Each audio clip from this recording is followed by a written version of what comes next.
So Shannon will be here for that. Oh, there's Shannon. But no, we start at 6. So this is like kind of a because it takes a while to get the thing cooking. So I jumped out of Shannon's spot and moved to the bottom. oh, let me see. There we go. So let me pull this up. I don't have to worry about it. So all right. So I saw your son. He look happy. Oh, you never seen him like in real life live. And yeah, he looks so happy. Not a care in the world. Not a care in the world. Yeah. No, he's a good. I like your son, man. He got a lot of gusto.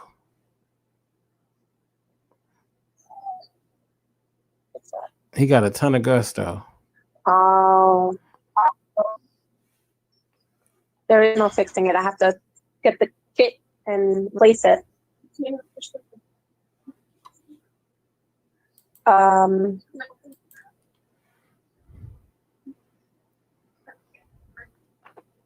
Yeah, I still need to do that. All right. Yes. Hello. Yeah.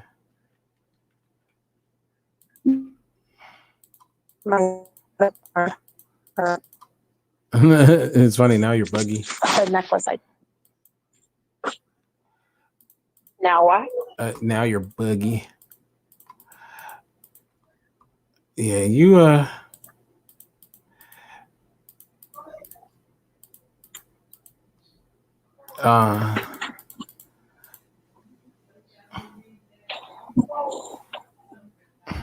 No, that light. That's clear. Man, I feel like I need to write a book. I feel like I need to write a book, but I'm gonna have to change names.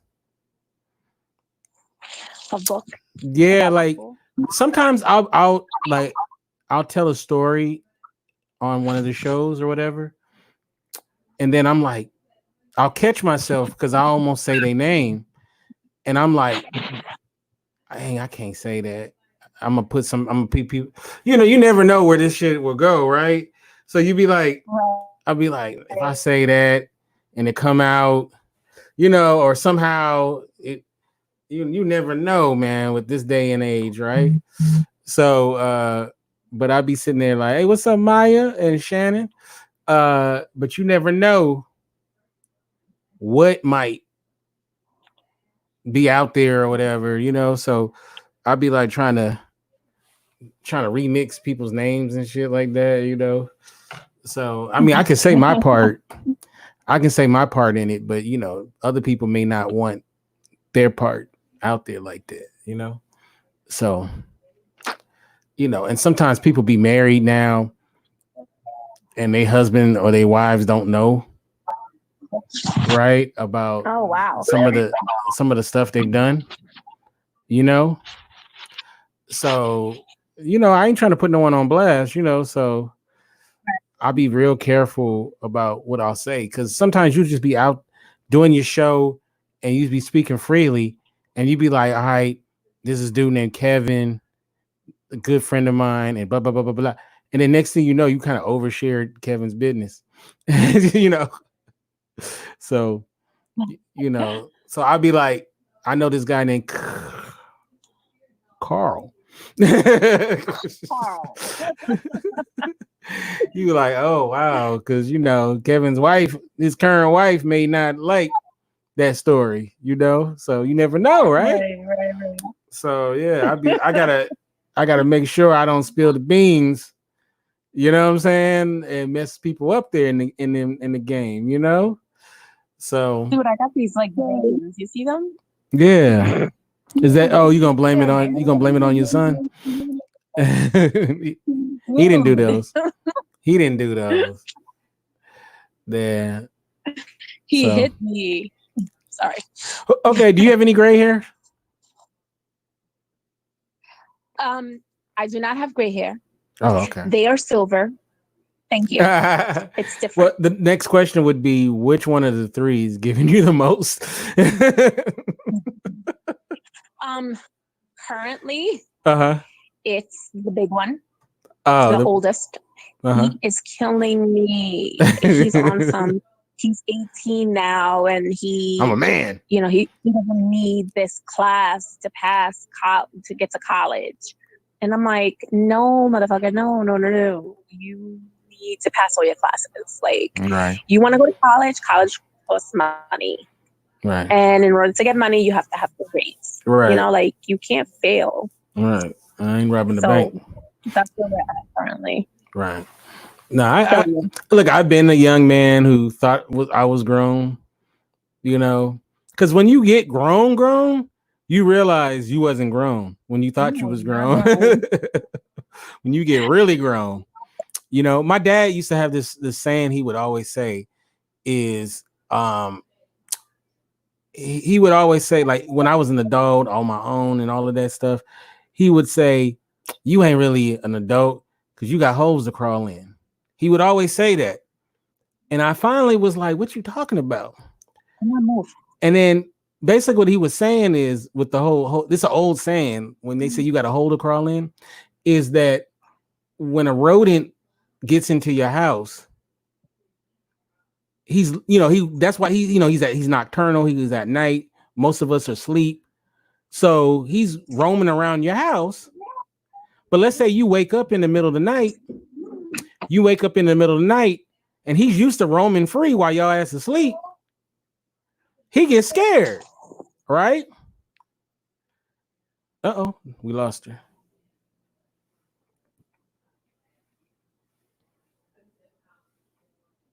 All right, here we go.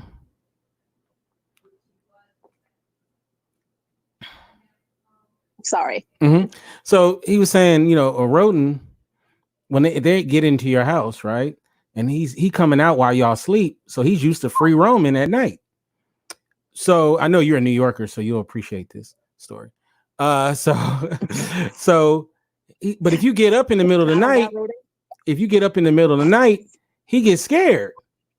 So the thing that makes him have comfort is he knows where the hole that he came into your house through, he can retreat back to it.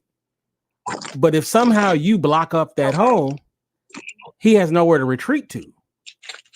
So what my dad was saying, he's basically calling me a rat, because he was like saying, you good because you know that if you fail out there in them streets, you got a hole to crawl back into. Like, I could always go back home if I needed to, right? So he was basically saying, appreciate what you have, because there's other people out there, they don't have that hole to crawl back into. You know what I mean? They don't have parents that is not going to let you fail.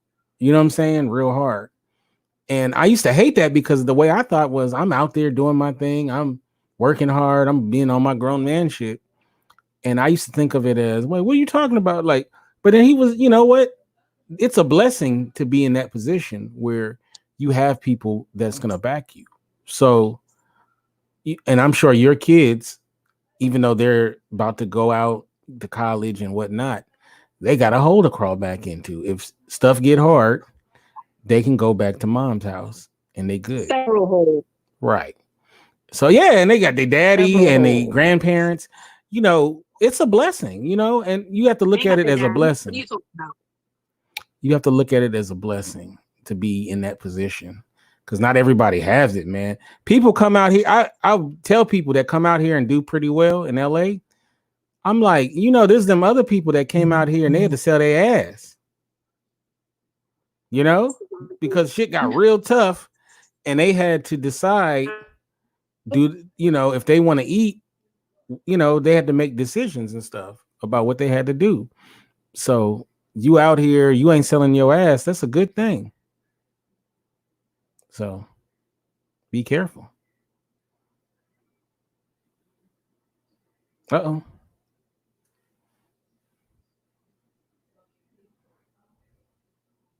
There you go. Yeah, this stupid thing keeps kicking me out. It's racist against Puerto Ricans. It is. I swear it is. Mm-hmm. It's because you're Puerto Rican. That's all. It definitely is. It's because I'm Puerto Rican and I look cute today. Yeah, is that Just what it is? saying. so Oh, so so your babies though. I know they ready to get out, right? they are. We are. I was just talking to my kid's father the other day. My daughter decided she wanted to go away to college now, and she wants the dorm. That's Mm-hmm. where she's going. It's like an hour away, and so. Hi, Daddy. That's not Daddy. No, it's not daddy. What's up, man? He said hi, Daddy, because He's a black guy.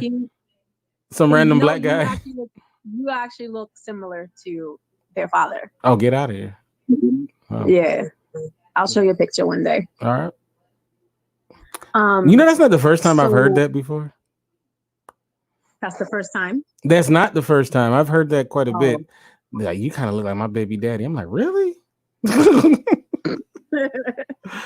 Like, as long as the child support court don't come after me, because they think. Listen, I'm just saying. I could be like, yo, no, that's definitely him right there. I'll be like, his name. I ain't been in New York since forever.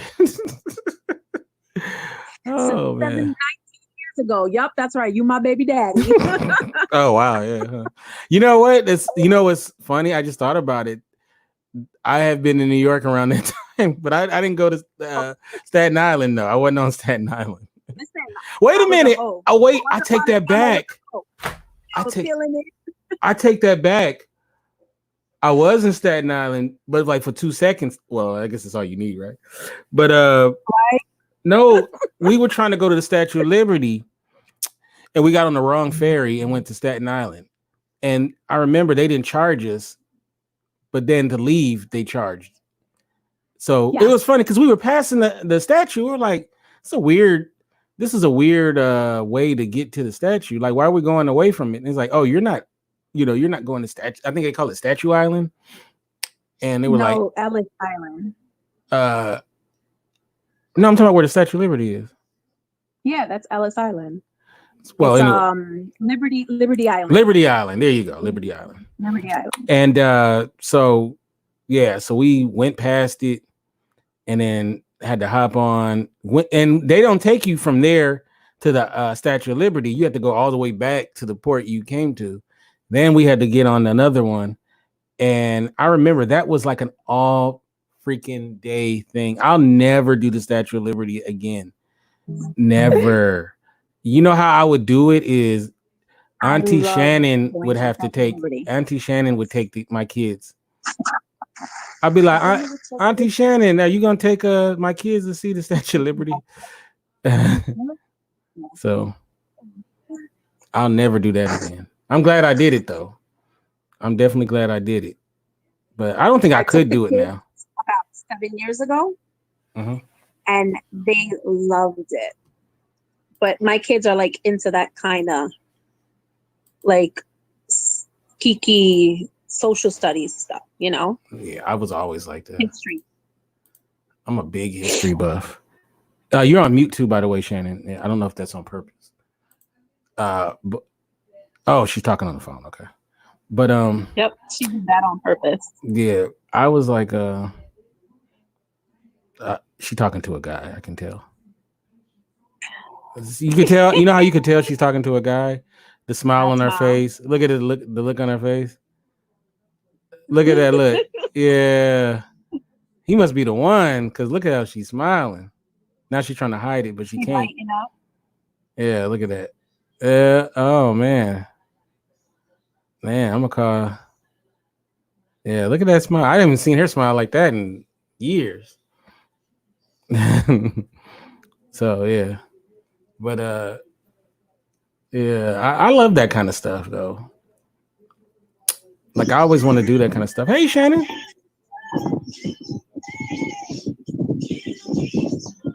You hear me? And he was there you go.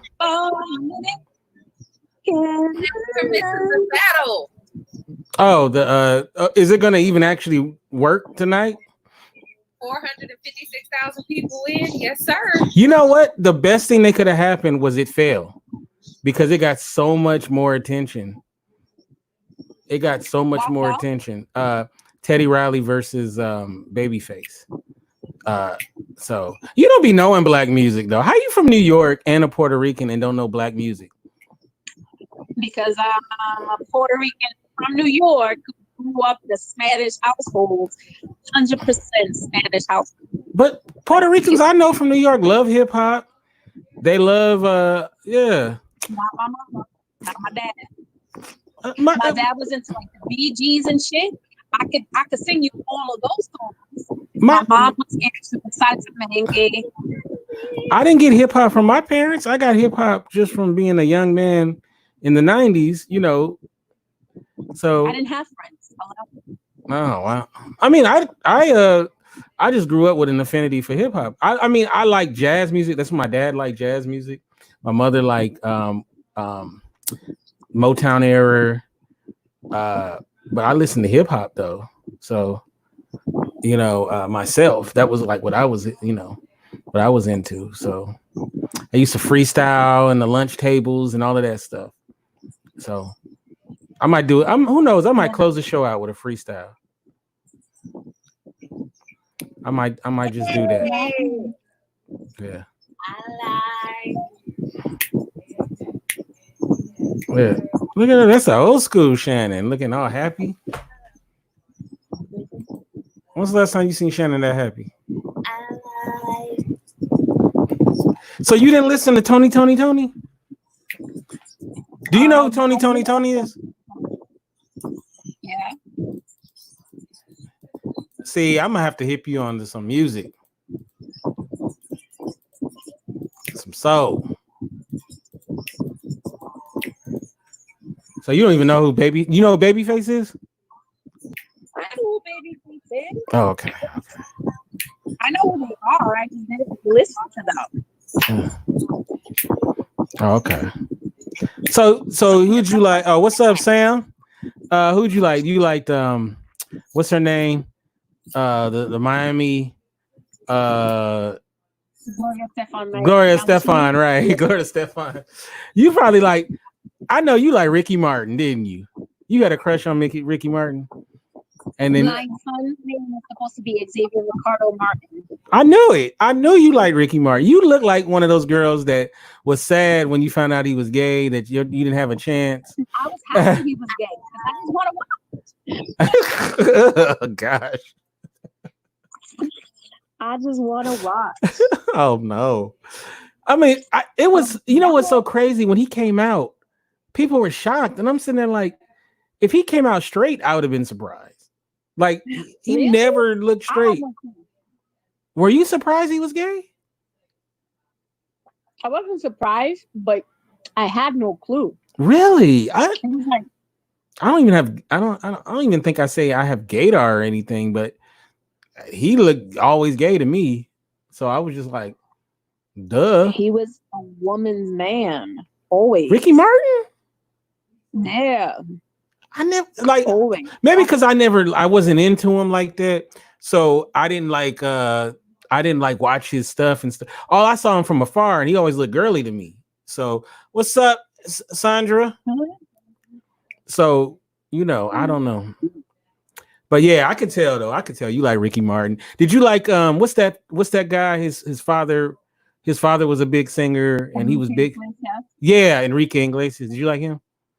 Yeah, I could tell. Yep. Enrique Iglesias. He came out straight and he surprised me because I always thought he was gay. Really? He seemed like he was more. I don't know. I mean, I don't know. But I think a lot of those guys kind of go probably both ways though, for real though. So I think a lot of guys. And I just that's all I gotta say. Funny.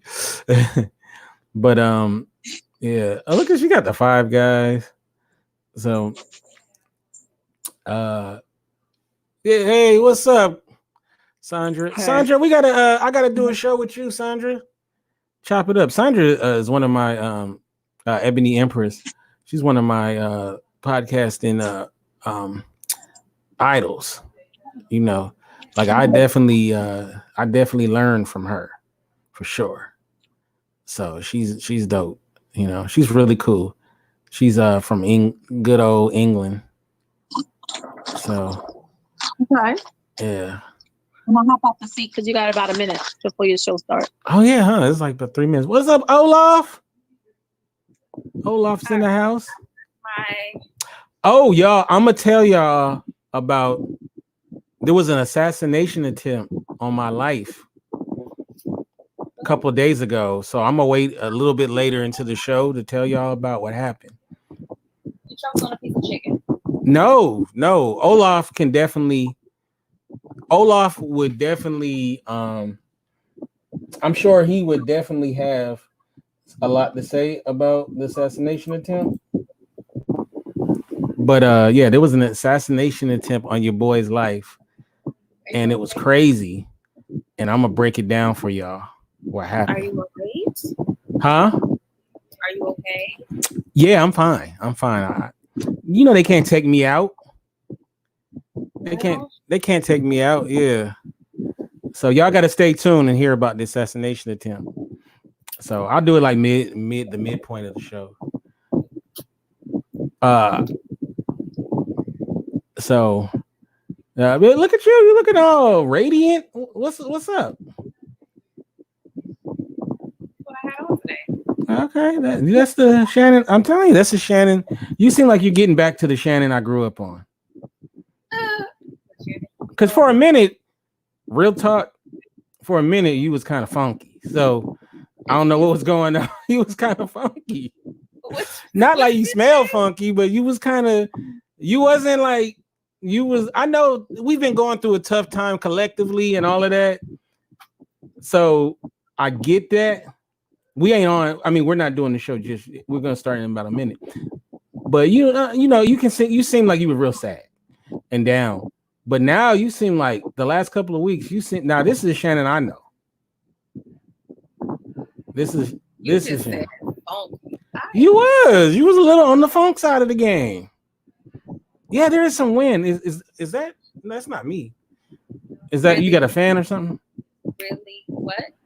I hear wind. You were my fan. Yeah. And I'm on every week. This week, I mean, it sounds like you in a tunnel or something. So, all right, Dre's in the house. Sandra says, Shannon looking lovely. Is that better? A lot better. Yes. All right. As soon as you come back, we're gonna get this puppy started. I'm coming. I still kind of hear it though, because for a minute I didn't hear it, but now I hear it. Hot. Or just point it away from your mic. All right. I'm gonna start. I'm gonna get this thing going.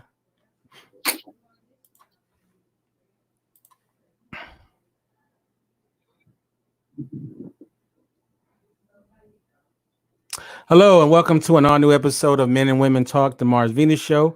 I am one of your hosts, Kente, all the way live from Los Angeles, California. And this is episode number 153. I am joined by my beautiful, wonderful co-host, Shannon. How you doing, Shannon? Hi, I'm good. How are you? Fine. I was just saying how lovely you look. So I imagine even with your mask on, you was killing them today. Sure. So that's cool. I'm glad. I'm glad to see you happy and smiling and dancing and singing. You know what I'm saying? And big shout out to Marisol, who was in our little pre-chat. She's now doing streaming herself. So make sure you follow her on her Marisol Diaz page. Marisol, if you can post it in the chat. I should have had it up myself. It was really cool to see her and doing her thing. And of course, you got a village behind you that between me, Dre, Shannon, Olaf, everybody who does this thing, we can help you out and to our best of our abilities and help you get those kinks out and make sure your thing pops. So we definitely need more of that. All right. So we're going to be talking about a lot of stuff today. We're going to talk about a failed assassination attempt on my life later on in the show. So I'm going to break it down what happened. I'm going to give you a blow-by-blow account of what happened. I'm good. My people's good. So y'all going to have to just tune in and listen and find out what happened. But it was crazy, though. But so what we're going to talk about today is a topic Shannon brought up. And the name of the show is called Divorce on the Horizon. And it doesn't necessarily have to be divorce like you married. It could be people who are quarantined with each other, who you divorcing, people who've been quarantined with each other, and they found out during the course of this, I can't rock with this person. I don't like being around this person 24/7. Right. You know, and you've seen a lot of that, like a lot of that. She says she's divorcing her kids. You know what? It could be, it doesn't even have to be a romantic situation. Like there's people who are stuck with their roommate, their cousin, their uncles, or whatever. And they're like, man, when this shit is over, I'm out of here. Mm-hmm. I can't deal with this person no more. And it really adds to a larger question of, you know, they say distance makes the heart grow fonder. Right? Right. Like some women, like I've heard this from women, they love that their husband or their boyfriend is a truck driver because that means they're gone for long stretches of time. They're out there in them streets, you know, and then it gives them a chance to miss them. So when they come back, it's like extra great, you know. Distance doesn't matter if they cannot live together. That's true. Yeah, but it's takes more than 6 foot. Hilarious. But a lot of people though, they like to, you know, that I want to miss that person. But if they're always around, up in their face, you know, hearing the same stories over again, hearing the same complaints. He says, need a wife I can live with. Please let her be all up in my face. I heard that, Dre. Right. I agree, though. I agree with that. I would like a wife that I like to be around all the time and all of that. But it is good to have your space, though, right? Yeah, but in the meantime, let me be all up in your face. And I mean that figuratively and literally. Okay. Well, I'll say this. Normally, people might be on the great hygiene tip because they're going out to work, they're going out to church, they're going out to the movies, they're going out partying, whatever. But when people stay at home constantly, they forget that you still got to brush your teeth. No, they don't forget. They choose not to. I stayed at home. If I don't do nothing else, I don't want to be taking my tongue across my teeth and be like, you need to go figure that thing out. You still got to wash your ass. That part. You can't have hot Cheeto breath 24/7. Right? Agree. And a lot of people, you might see them online and whatnot. And they're just like, man, fuck this hygiene stuff. I ain't going out anyway. So not okay. Not okay. That's ridiculous. Not okay. So can you picture living with somebody like that? Like, you know, like they're like, hey, we're not going nowhere anyway. So funky. I think most of the folks is doing that don't have nobody else. Let's start there. Or their significant other is an essential worker and they can do that until the person come home. But that's not okay. Like at the very least, we gonna take this shower together because I'm not about to do anything with you and you smelling like yesterday's news. Right. Yeah, being we'll make it hygiene sexy. So yeah, it's like, and a lot of times you learn how people really are in these times, right? Like, are you a clean person if you only shower when you go to work or church? Why are you only showering when you go to work or church? Right, like, because some people is like, I ain't got nowhere to go. I don't have to wash my balls. Well, I mean, it depends on what you're doing. I mean, if you sitting around all day and say you take your shower the night before, I don't think you necessarily need to wake up and take another shower, but that's to each his own. Like, now, if you just been sitting there letting it marinate like a crock pot for 3 days, we need more conversations about what's happening. Are you depressed? Are you out of soap? Did your water get turned off? Because I smelled you before I came in the house, and that's a problem. Right. I was about to identify a body and not just counteract your funk. Right. And because if you're lucky, if you're in the house, because at least there's a lot of room to get away from somebody. But if you're in like a little cramped apartment, house is, though. Well, that's true. But if you're in a cramped apartment with someone funky, has anyone ever been in a cramped apartment, maybe back in the day, and maybe your roommate didn't have the greatest hygiene in the world, and you're just like, you ever be around somebody, you hold your breath before you smell them because you already know what the business is gonna be. Yeah, see, I'm not about to do that. And there's a difference. Like Dre just said, he teaches, and that smell and just like it permeates everything, like your pores.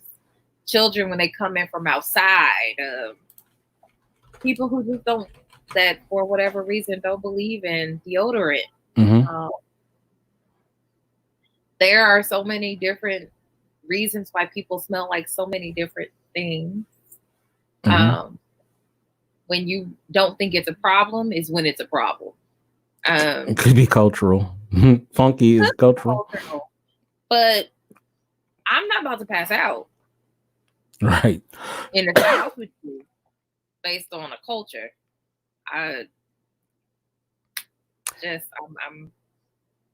We gonna have to have some conversations.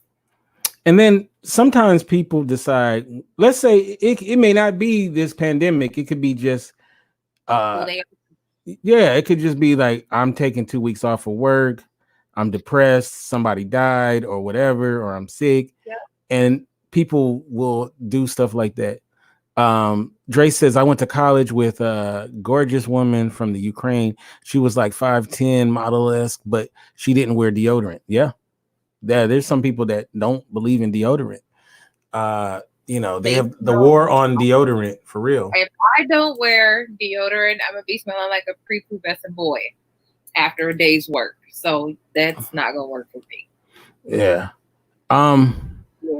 You also have, there's the people don't do the regular grooming stuff. Like some women may choose not to shave their legs. Yeah. Oh, what's up, Ron? What's up, Doc? Hey. How you doing, man? Oh, it's good to see you. We got out of a meeting, so I thought I'd jump on for a few. Oh, that's what's up. We're talking about how people are during this pandemic who are stuck with people in quarantine are starting to realize they really don't like to rock with this person because they're not they're annoying. They're not washing, because a lot of people are just like, I ain't going to work, I ain't going to church, right? I ain't going to the club, so why should I go to the shower? man,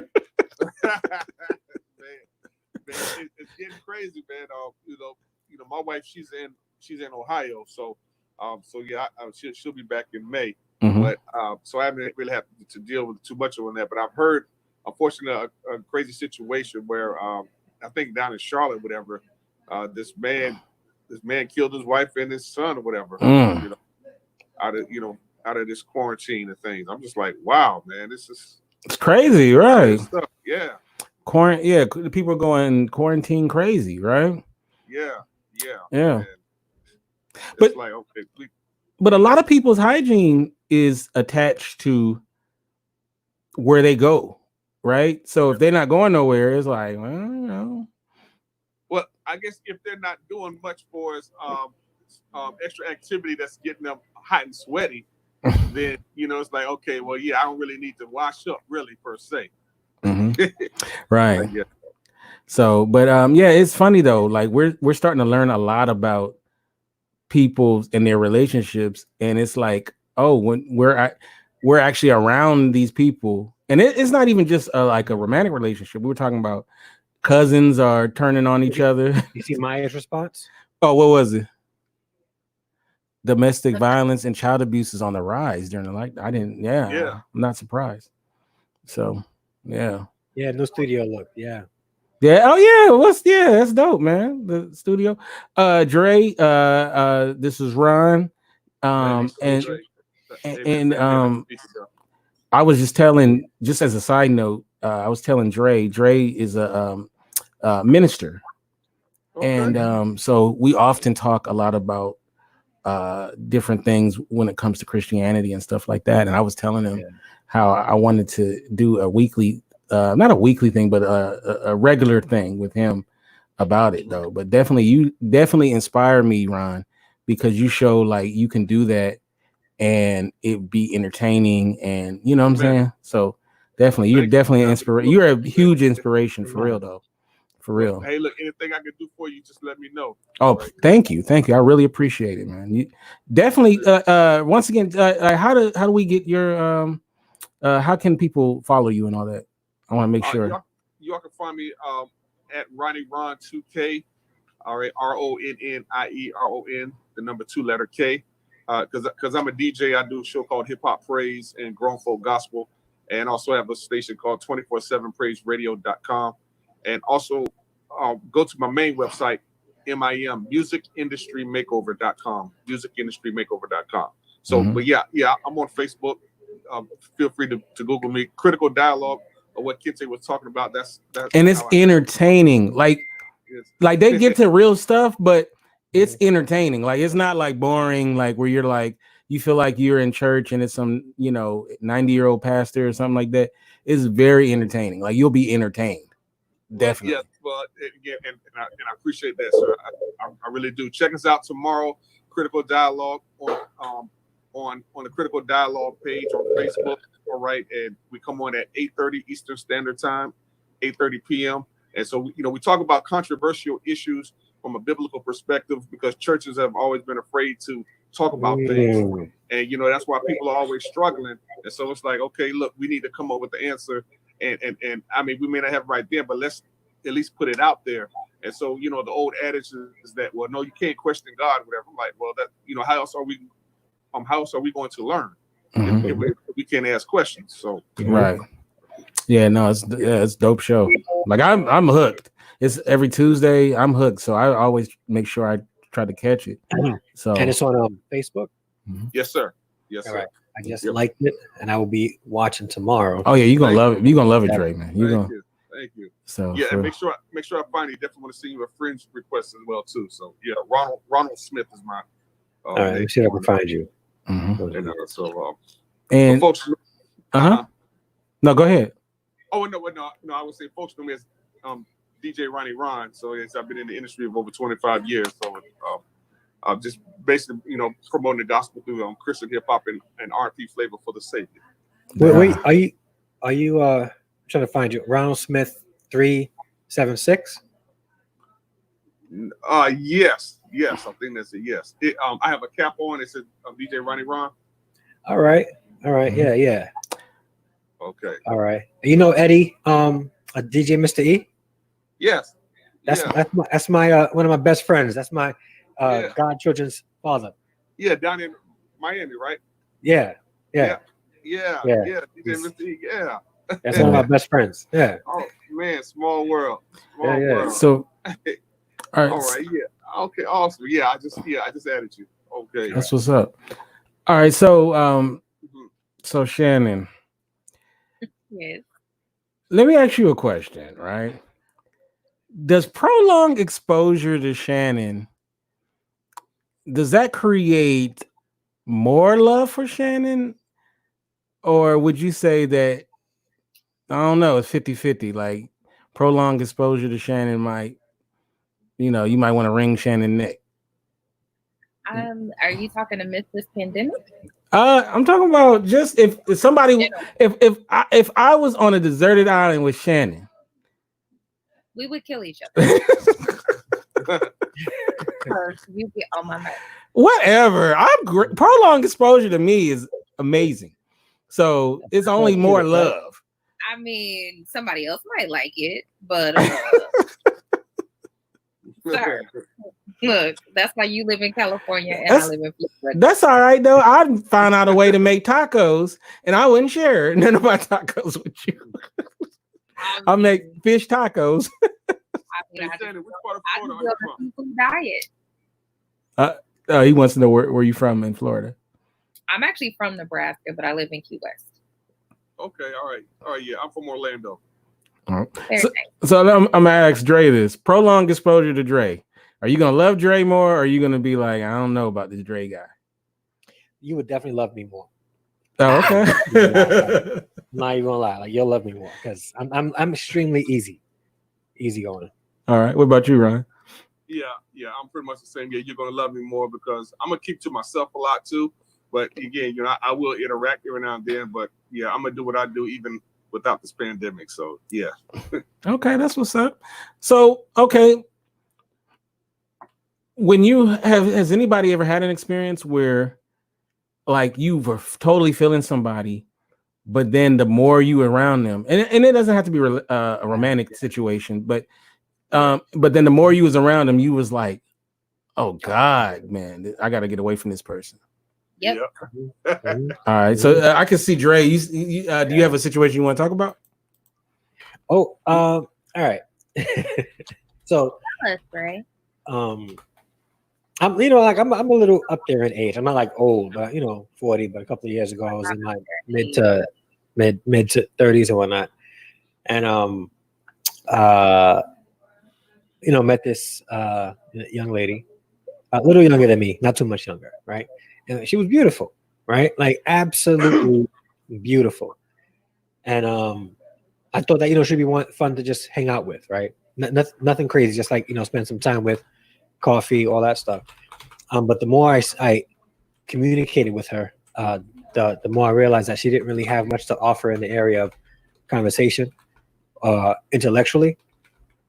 Mm-hmm. And as beautiful as she was, she became less and less desirable. Mm-hmm. As she continued talking, as she continued, it was one of those like, wow, like that veil quickly came off. It's like that's beauty is fleeting. I'm at the age now where beauty is not everything. It's fun things, but I just want to be able to spend time and have fun and enjoy time with somebody. And you never put me out there like that, Drake. Hardly you though. Like, you know what it's kind of like is how in football, like you mess up, they throw a flag, right? And it's almost like red flags keep getting thrown, like red flag, red flag, red flag, and next thing you know, it's just like a ton of them just raining down. Like, oh, okay, this person is crazy, Yeah. So yeah. And I think that's probably maybe matter of preference and differences is I don't want to say maturity, just difference in interest, and it was just like this can't be. Would you get along with Shannon on a deserted island? Sure, Shannon's dope. We get along. We like it. Absolutely. All right. I know we like that, can't they? Well, he's nice. He's not gonna say the truth. No, I'm just playing. I'm kidding. I'm kidding. He called me out on the show before with his stern face and his all caps tight. So, all right. So, yeah, I don't know. Like, sometimes you get the red flags like quickly, and other times it's slow drip, right? It's like everything's going great with the person, and then they say something, and you're like, you just got the little side, the Gary Coleman. What was this character's name on this show? Why Marisol? What's Gary Coleman's character? Yeah. I forgot. I can't even think of his name right now. Somebody will put it in there. But you get that little side look, and then you're like, I don't know. But then you're like, okay, it could be this one little thing. And then something else will come out, and the next thing you know, you're like, I can't do this with this person, So, like, I don't know. Like, okay, so let's talk about working, right? So Arnold, thank you, Arnold. That was his character on the show. All right, so sometimes you work with somebody, right? And you have to, like, maybe you're on the same department or whatever, and you have to deal with each other. They'll start working with you, and then you just realize, I don't like this cat. Like, they're not my kind of person. I don't like their conversation, right? You can't fire them because you're not the boss. And, they ain't done nothing to get fired, but then you got to be around them constantly, right? And, so either you going to have it out with them, you might have to say, look, bro, I don't want to hear about your conquest last night. I don't want to hear about, whatever it is. Keep the shit to yourself. Sometimes you got to do that. But then sometimes that gets weird, as well. So it's one of those kind of things where, you have to decide, is it worth it for you to take those measures? So my question is, when you're getting this prolonged exposure to somebody, whether it be a quarantine or you're working with somebody, or you could be working in the ministry, right? And you could be on the deacon board, and another deacon could get on your nerves, right? And you got to work with this dude, right? So how do you kind of weigh, like, how to handle it? Like, the minute you see a little fire, do you try to put it out? Do you wait till the fire gets mid-size? Like, what do y'all usually do when you have to be around someone constantly and it's starting to go south? I mean, I'm currently dealing with that at work. Ooh, wow. So where's the fire at? Is the fire like just a little teeny fire, or is it kind of mid-size? It's a full California. Oh, California, I love it. Fire. Like, have people evacuate, like, leave your home, start to take over. So, like, how do you handle that, though? Do you? Well, I was told a couple of days ago that I was a little too harsh. Find someone. We are not equals. Oh, wow. I am your boss. Nice. I'm gonna need you to pump your brakes. Oh, wow. But what I've learned is that when a person of color says things, it sometimes sounds different than when someone else says it. Oh, yeah, then you're an angry black woman, right? Oh, shoot. Oh. So, but yeah, I said, like I told the person who called me allegedly out on it, I was like, I said what I said and I meant what I meant. And since you want to go there, who's gonna check me? Boo. Right. Because we still are not equals. So Ron, what about you? Are you one of those people that when you smell fire, you go right and try to put it out, or do you kind of let it see where it's going? I kind of let it see where it's going midway, because if it initially starts, I don't want to assume anything. So but if I start to see a pattern, then it's like, okay, yeah, let me address this before it gets any worse. What about you, Dre? Are you? I have to address the fire right away. I need to find out where that fire is coming from, and put water on the base. Put water at the base quick. Yeah.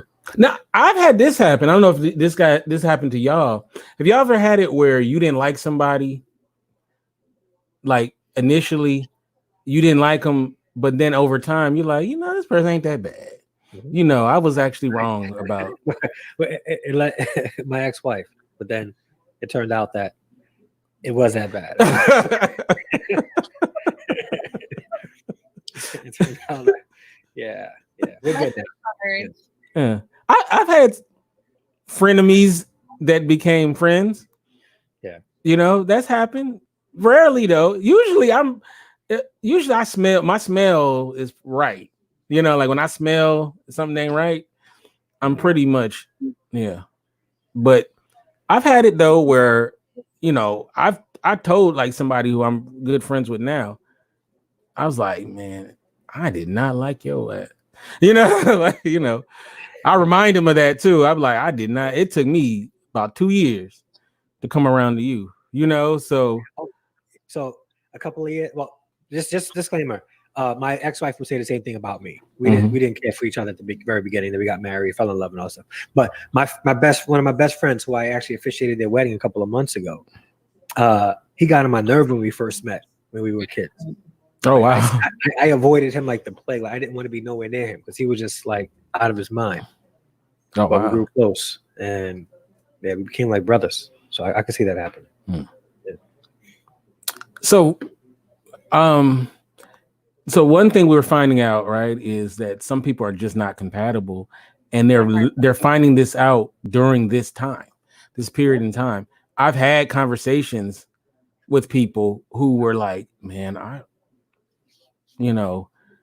can't, I don't know if I could do another day with this person that I'm staying with, and sometimes it's like people really close to him, like you would, like, I'm like, dang, you've known them your whole life and you just now realizing you can't stand them, so, but a lot of it could be the people are handling this time way differently. So it could be, that they're just not handling the moment the best. So it's making them act a certain way. That could be it. And I think I was going to say that's sometimes what people have to do is they have to self-reflect and think, okay, this person's always been this way, and it wasn't a problem then. So why is it a problem for me now? Mm-hmm. They had a job to go to. They had dates to go to with their friends. They went to work functions. They wasn't at home 24/7. Right. All right, now. Or even like, let's say, a husband's been working and providing all this time, and now he can't go to work. And the type of job he does, he can't work from home. Now there's that money's not coming in, and the wife is like, I may have a job that I can work from home, but now everything is on me. I'm frustrated, and that's also a fact that I could really hinder them being in close proximity, because now she's all these years he's been the provider.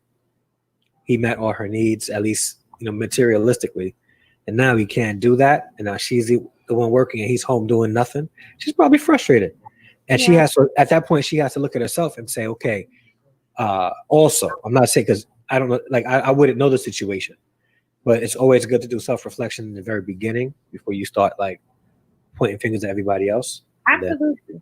I mean, because we haven't lived through a pandemic, and so not of this magnitude. So we have to be gracious and kind with ourselves and with each other. And that's probably been my motto during this whole experience. At the end of the day, excuse me, you have to be willing to communicate your needs, express your concerns, things that are plaguing you, your burdens. I mean, because even though we've lived together our whole lives, how I process a pandemic may look different from how you process a pandemic, which is the same conversation of like when people experience grief of a child, they oftentimes are grieving in different manners, and they can't come back together to make the relationship work because they couldn't process that grief, that heaviness together.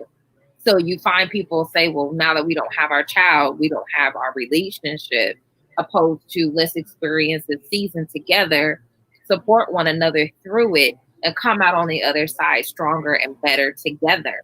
And I think that's no different than the pandemic. People are experiencing a level of loss and grief and frustration, and they're all dealing with it, I think, the best that they know how, because mind you, we don't have a manual or pamphlet on how to deal with Chester in The Office, telling us how to manage our lives and stay at home, not stay at home, open beaches, not open beaches, essential workers versus non-essential workers. What do you think about that open beaches thing? I think it's ridiculous, but I wasn't a fan of beaches before they were closed. So like, I don't like. So should they be open or should they be closed? I don't think that they should be open. However, it is not my decision to make, and they are. So I, as an individual who doesn't think that's a wise decision, is not going to the beach. Like, because people can practice that too. Like, I know common sense is not a flower that grows in everyone's garden. However, caveat, you still can make some decisions based on, do you want to take this home to the people you love, you know, the people you're expected to care for? I'm an essential worker, so I have to go to work every day. You know, some of my staff are working from home because of their age group or because of, you know, their own concerns with COVID-19. And so I can't afford to make these decisions based on my frustrations with how this pandemic is playing out. Because I want to funny about this, people are protesting that they can't go to the beach, and it's their constitutional right. But when people of a different color or maybe a darker shade want to protest the lives of their own being killed unjustly, it's like us whining and complaining. And you know, I'm sorry, that's not the topic for today. No, you're right. You're right.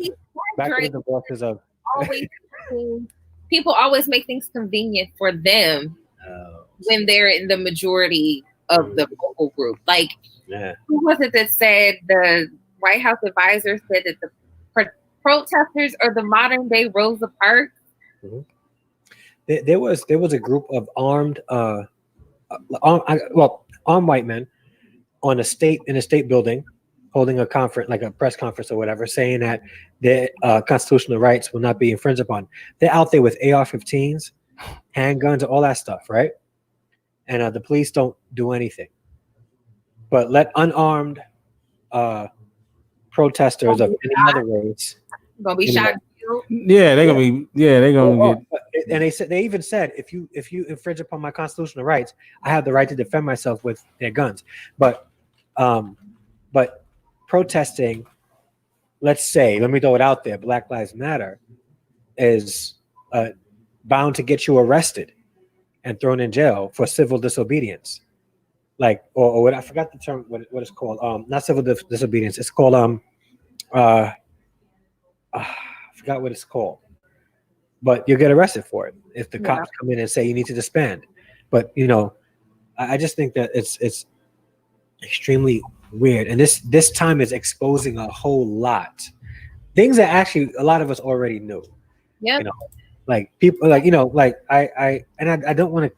I hate saying, like, using this word like racist and stuff, but you have white people protesting all together the social distancing, right? And the police don't stop that. Police don't stop it. But let's a black family hold a party in their backyard. All of a sudden, the police are there, busting people in the heads, right? Yeah, arresting everybody for breaking social distancing laws, right? Like, and there's stories out there like that. Yeah. So a ton, yeah. It's just a ton, yeah. What's up? You know what's funny though? There's a great meme. There's a great meme that shows the mayor from Jaws, and it says, "This man thought it was a great idea to open up the beaches, and we know how that turned out." So right. Right. So, but yeah, and shout out to LA Wade. LA Wade had me on her Instagram show. I believe it was Sunday or Saturday. I can't remember. It's Saturday, because it wasn't yesterday. It was the day before, and we had a great time. We did 2 hours of program, so it was really cool. So definitely check out her on Instagram. And yeah, it was really good. We had a nice debate about dating and relationships and all that kind of good stuff. So you know me, I acted a fool. Oh, so ain't no act to it. That is the truth. Whatever. And I told you, I teased earlier, I'm gonna talk about the assassination attempt on my life this weekend. I'll tell that story in just in a few. But it was a harrowing tale, for sure. Okay, so what we're talking about, for those who just came in, is we're talking about how people through this pandemic are finding out that they don't really care for their loved ones, whether it be their husbands or their boyfriends or their mamas or their cousins or intimate partners, because those are the folks right. that will be divorced. You're not divorcing your mama, you may not live with her no more. And some people are getting rid of their pets. Have you heard that? No. Yeah, like when it really started, there was this whole rush of people who took their pets down to the shelters because they didn't want to deal with them during the pandemic, which is interesting. Like, you know, like I'm like, wow, man, they getting it. The pets are getting it too. You know, yeah, she said our kids, ? Yeah. So yeah, that's crazy though. Like, can you even picture like taking Teddy P down to the shelter just because you didn't want to deal? Yeah, that'd be crazy. I mean, you would get so much hate mail if you did that. Like, from you. From me, everybody in this chat would come down on you for doing that. If you was like, you did a video, I could see you doing a video too. Look, I'm taking his butt down here. Did what you had to do, sis. So but yeah, it's kind of crazy though, how that happens. But yeah, it's a lot of people though who are realizing that they don't want to deal with these people, and a lot of relationships are breaking up. There's a lot of people that can't get away from them until the quarantine's over. So they're like, when this quarantine's over, dude, miss me, you know, like, you know, lose my number, all that. If you guys know any couples like that, if you guys know any couples like that, give them my number so I can maybe help them out. Okay, for sure. Yeah, for sure. Yeah. Get them. So, and I want people to think about this. Be honest with yourself. And I've asked this to my panel. Does prolonged exposure to you generate better feelings or worse feelings? Be really honest. Now, I'll be honest. Prolonged exposure to me just makes you love me even more. You know, Shannon agrees and everybody else agrees, right? So, you know, but if you were honest with yourself, bro, like, as my boy, like, the more I, spend virtual time with you, the closer we get, bro. See, I love, man, Dre's a good dude, man. He's a good dude. Good dude. But also are not intimate partners either. No, I mean, no, we talking about, no, why ain't gonna be no intimate? No, I'm just saying, like, you know, there's people that you be like, of the same sex, where you're like, that's a cool cat. You know what I'm saying? You know, I can rock with that cat. You know, that's how you got to say it, even more masculine. Yeah, it gets more masculine as you say it. Right? Like, oh man, he's just so awesome. Like he's my heart. Like he's, we're like this, and like we're like two peas in a pod. It's like, right. This is not Brokeback Mountain. Under the big blanket together. A couple of years ago, Drake was talking about Lil Wayne, and he was like, "Ooh," and I hear his music. It's like, "Ooh, man, it's just dust to me." Hey, Drake, chill, calm down, bro. Calm down. Oh yeah, what's up with your boy, LA? Oh man, but you are right. But no, but I don't know. Like some people realize they can be difficult. There are people who know, like, they can be difficult. So, like I'll say this. When I was a young man and I wasn't a confident person, I did have this thing where I did feel like I needed to be away from the person I was dating, because I did think prolonged exposure would make them not like me as much. Right. Okay. Because, I was in that kind of headspace. Right. So I stayed away a lot, on purpose. Right. Mm-hmm.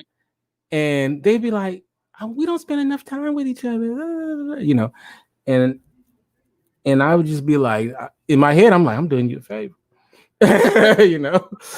But as I got older and much cooler, I realized that, you know, that extra time is just going to cement the love for me. So that's how I changed it, you know. But was there ever a point though, really though, Shannon, where you felt like I don't know what they call that, imposter syndrome or whatever, where you feel like, where you might feel like, you know, I don't know if, you know, if I generate goodwill. Have you ever felt like that? Or have you always felt like you generate goodwill just being around you? I think that for the most part, I enjoy the company of those in which I keep it with.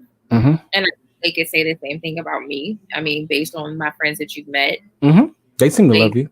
They enjoy spending time with me. And that's, you know, more so an extension of my character, more so than anything. But we also have rooms that we can go to when we need our solitude, because even if you do live with someone, you're going to need your space. Mm-hmm. I'm not inviting you to come use the bathroom with me. So clearly we need our space.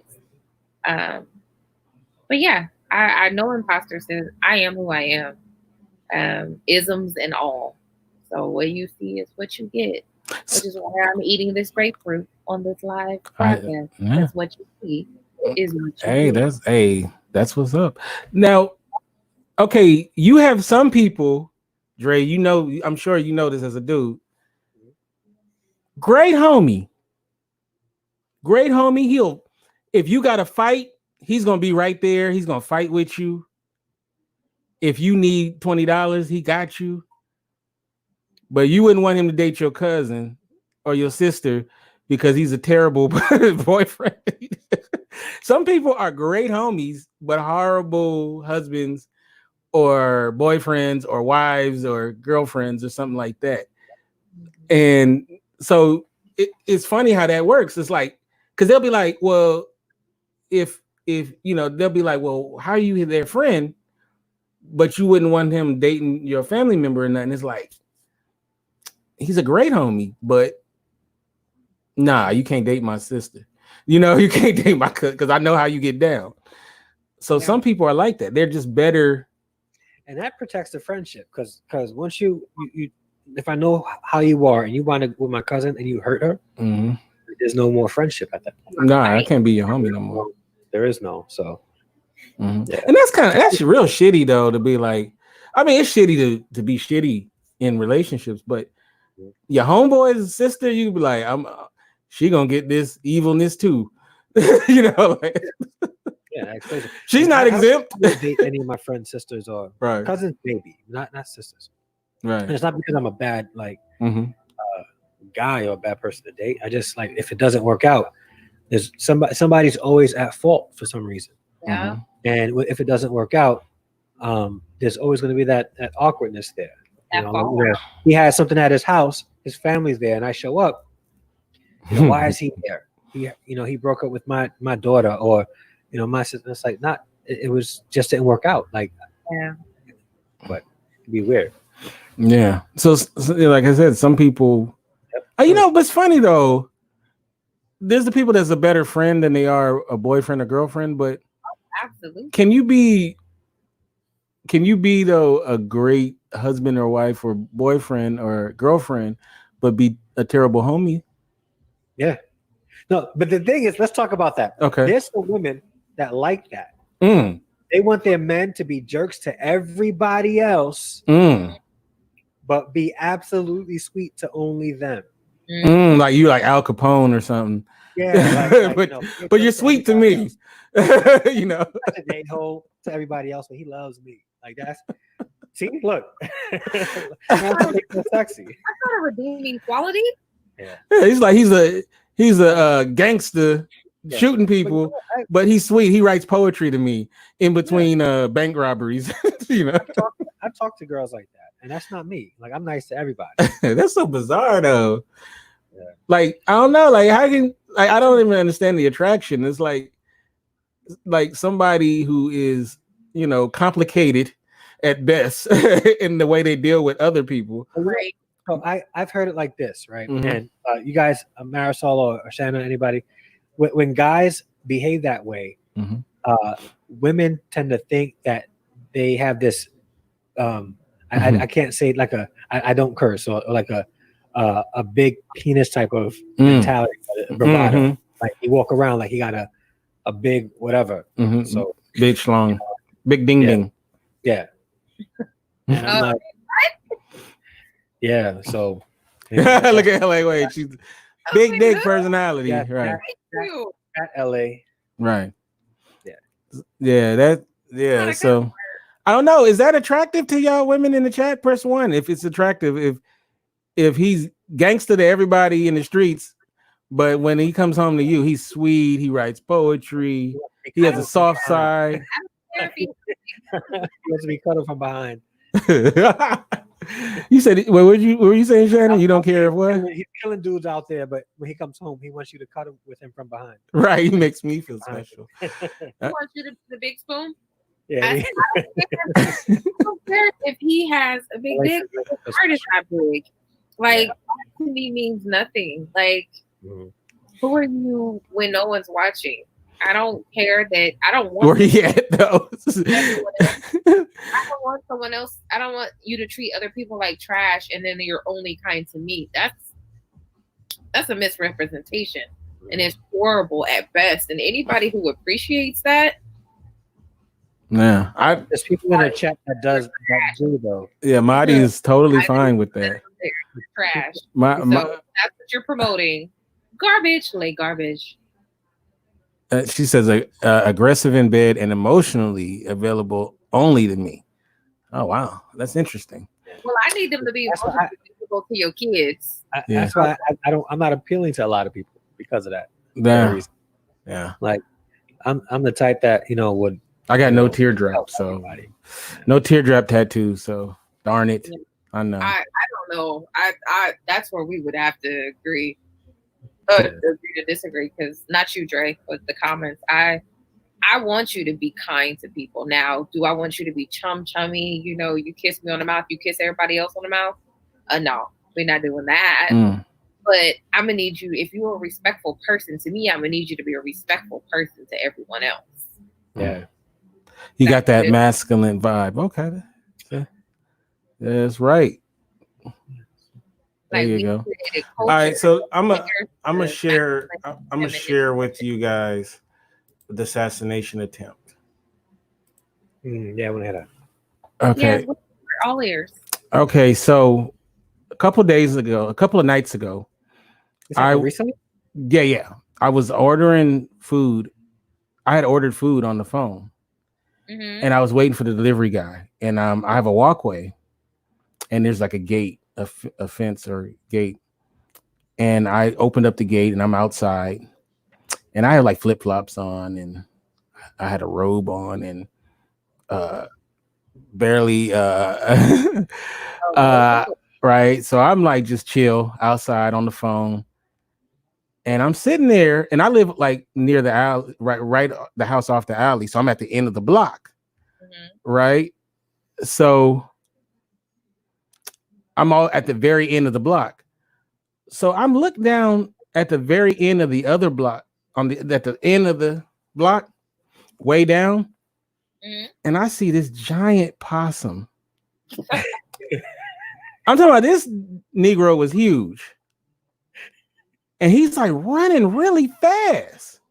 Oh, you was about to get it. So I'm just, he's way at the end of the block. So I've seen him before coming home late at night. And I seen him, and I'm figuring he's, doing his possum thing at night. And then I'm still on the phone. And I just kind of casually glanced back, and he's like halfway down the block, and he's running at full speed. And I'm sitting there like, dang, he's going pretty fast, So I'm still like, whatever, right? So I'm on the phone. And he's steadily coming. So I'm sitting there like, okay, this is weird. So I just casually walked back into the, up the walkway. I'm still on the phone. My this guy that lives in the neighborhood, he was just happened to be in his truck across the street. He was just chilling in his truck. And as I'm through my gate, I'm like halfway up the walkway. Dude ran up the walkway and was coming for me. This big ass possum came for me. And I narrowly made it back in the house. And this dude was like on my porch, like waiting for me to come out. Like he ran me off my block. Like he was gangster. No, he ain't. Yo, Mara saw him and I would have been pushing him outside. Like it was so shocking. He ran a full block to come for me. You know how much hate you got to have in your heart to run a block? He was trying to tell you something. Have you left the house since? Yeah, of course. But not me. I'm calling pest control. I'm sitting there like it was so shocking though. It was like he was literally chasing me. And it was so crazy, right? So he's on my porch, right? So I had like flip-flops on, right? You ran over his boot. So I put on my boots, right? Because he's like on my porch, like looking at the screen door, like I'm sitting there, like it was so stunning, right? So I went and got my boots, and I have a machete, right? But I loaned it to my friend Lamb, and this is a long story, but so I didn't have my machete. So I go back out there, right? And this possum wasn't there. I don't know what happened, if he got tired or waiting for me or whatever.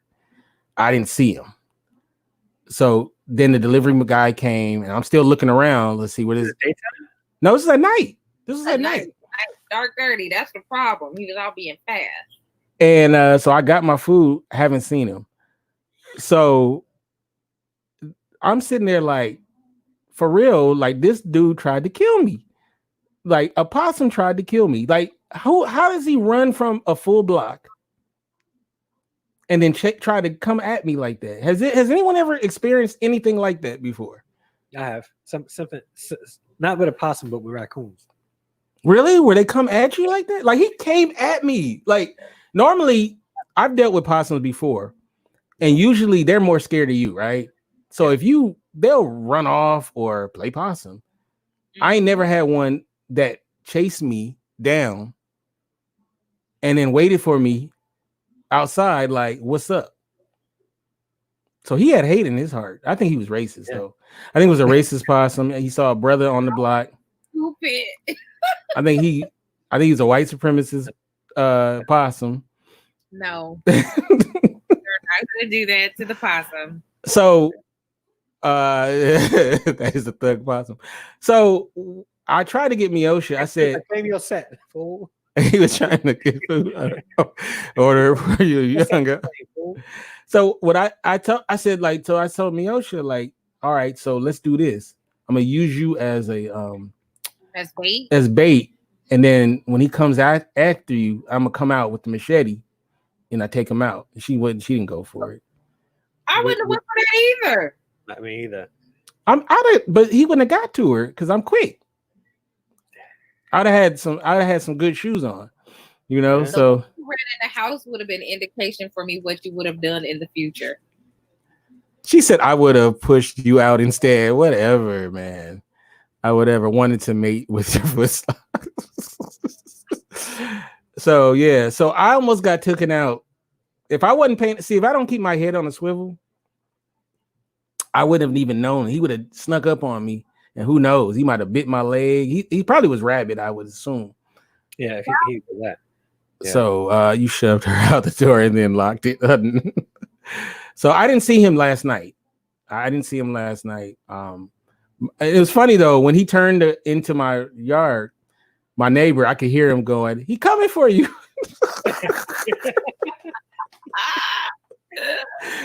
Oh man. Yeah. So I'm telling you, man, you got to be on the lookout for everything. So even the possums I don't know. Somebody said he probably had corona. So I don't know if that would make him do Corona that. wouldn't do that to the animal. I don't know, but yeah. They So, wouldn't but yeah, I know y'all happy. I'm here. You know what a shitty way to die though is, especially during a pandemic, that you get bit by a possum and it took you out. And the crazy thing is, you would probably, if you did, you'll get rabies, and they wouldn't even know how to treat you because they'll be thinking you had the Rona. Right? They wouldn't even know what to do. Tomorrow's the possum's gonna be waiting. That's how you rabies. Was he wheezing? Was he wheezing when he was running? You know what? That's the way you know he didn't have it, because his lungs were really good because he ran a block to come for me. What did you order that night? What did I order? I ordered it was from Master Burger. It was zucchini. They had like this fried zucchini, and it was some wings. So, oh, he was coming for your food. Might have. Yeah, he might have, and some fries. But yeah. So, but I'm here. I'm good. It's getting dark, so who knows? Maybe I'll stay outside, posted up, ready for him. I got my machete back, so it's on. I should have like a GoPro and put it on the possum hunt. You know, turn it into a live stream. One highlight from the pandemic, however, huh? Now that we have gotten your beautiful assassination story out, mm-hmm. The Instagram quarantine boo, the guy that sent out the drone to the girl on the roof and has been dating her via the whole telephone conversation, and he saw her dancing on the roof. They were playing music, and he sent his drone with his phone number. Now that's a smart tactic. Like, okay, you like that, Dre? You need somebody all up in your face. You got to do something different. So and then when they finally when this thing is over and they finally meet face to face and they spend time together, they're gonna be like, yeah, thank you. They did. He put himself in a bubble. A bubble? Like a bubble so that they could distance. And she came outside and they went walking. Like it's been all on his Instagram page. I have to put it in the chat. Amazing. The story is just too amazing. Would you go on a bubble date? I mean, during this time, I mean, we not able to breathe on each other. That would be pretty cool. He had her roommate help prepare the meal. He sent over a meal, and she had her dinner on the rooftop, and he was on his balcony, and they were FaceTiming. They were having dinner together. It was that's cute to me. That's just special. I'm here for it. Would you really be here for it though? If it was you, would you be here for that? If it was you? First of all, I wish I had a rooftop, and yes, I would totally be here for it. That's cute. Oh, okay, all right. That's cute. Because in this day and age, I mean, you don't have to do a whole lot of things that are cost exuberant to impress. Agreed. You just have to be your authentic self. And he was being his authentic self. He wanted to, first of all, get her attention. I mean, sending over a drone ain't nothing spectacular with your phone number on it. But the reason why is because not everybody has a drone. Right. But I'm saying but it's not something that you can't get a hold of. Like, anyone with any tech love could have a drone. So he was spying on her. Because most people bought them for their kids in the last 2 or 3 years. So you can be like, son, let me borrow your drone. So a guy that was spying on her. Basically. No, she was dancing on the rooftop because there were musicians. Oh, okay. Playing during the pandemic. They were all on the roof playing, and her and her roommate. This is in New York, right? I read that story in the Bible. It didn't end out too well for David initially. We're not gonna do that. Yeah.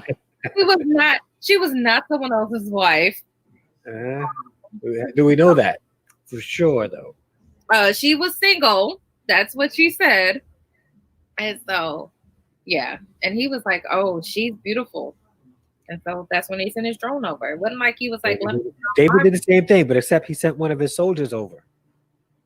Hey, She was bathing though. She was dancing in a hoodie and a pair of yoga pants. Wait, she was dancing in a hoodie and yoga pants. All you need to do is wear yoga pants to get a man's attention. She set him up. Well, maybe. Maybe. I mean, maybe I need to change my wardrobe and get on somebody's roof. No. LOL setup. Hilarious. Those would be set up with binoculars. Like. Don't make faces like that. I'm gonna choke on my We were out there with binoculars. Dr. Tachi, what's up?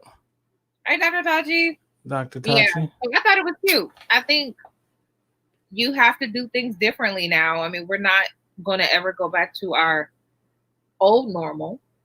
You know, I don't believe that. I think we'll be more aware, but I hope we go back to some sense of normalcy. It'll be normal, but it won't be normal as we knew it. It'll be normal as we're creating it. And that is the difference. Yeah. You know, because a lot of people are already shifting this culture. You know, people are saying, I'm going to keep up this social distancing. I don't want it does work, right? So let's look at let's talk about this real quick, right? I heard a couple of weeks ago, people were somebody I'm friends with on Facebook posted up a defense of Donald Trump's actions for his response of the COVID-19, and how people were talking about how high the numbers were in the United States. But then he was like, if you combine all the countries that are the size and combine the countries that they were referencing and put them inside of the United States, the numbers would be similar. And I was like, wow, that's a very good point. But there's one major factor that people are overlooking about the spread and the response of the United States. And let's not even look at South Korea, because that's a very small country, not just in by size, but also by population. Let's compare the United States to, let's say, China, where the situation started in the first place. So here you have the epicenter of the spread of this virus. Not only is it the epicenter of the spread of the virus where it began, it's also the largest country, very big in size, and also the largest country in population. And they still have a very small fraction of people that were infected, right? And have died from it compared to the United States. Why is that? All right, never mind. I'm done. No, I feel you. There's a lot of questions to be asked and answered. Yeah.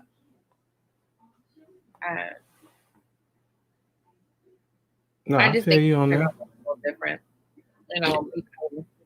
I mean, our Indiana governor said that the thing will get back to normal, but it won't be the same kind of normal. I agree. That's the point. I agree. It's going to definitely make a big shift in the way we get down.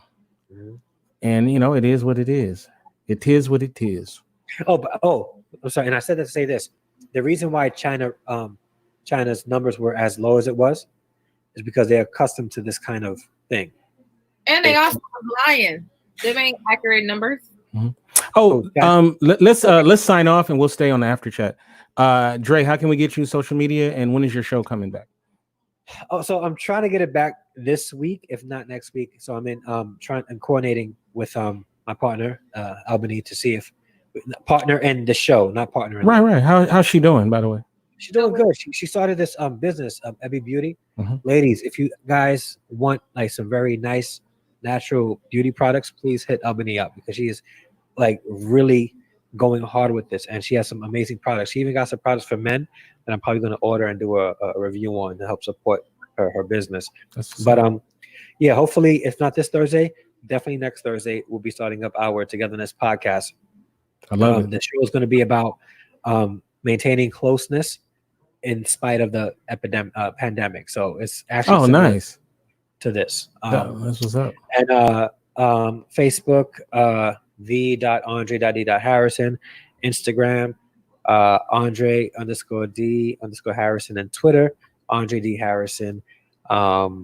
Hit me up. Follow me. Wait, shouldn't be a G somewhere in there?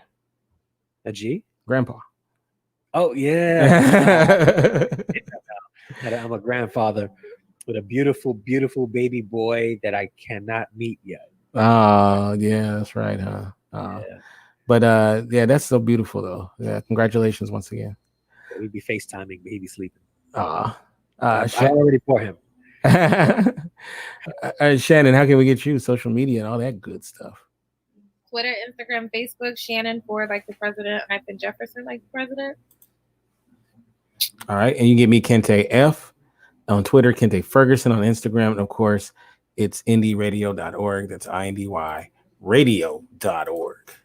And we'll stay on for the post chat. But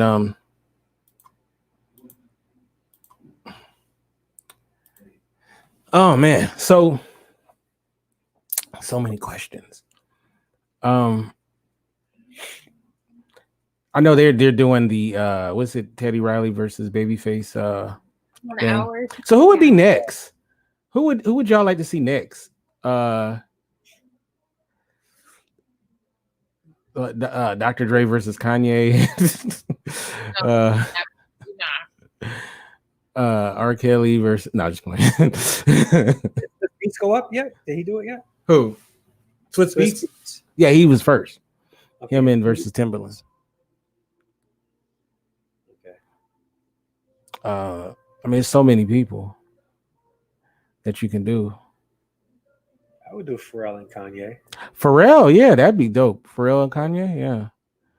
Pharrell, he got a deep roster of hits.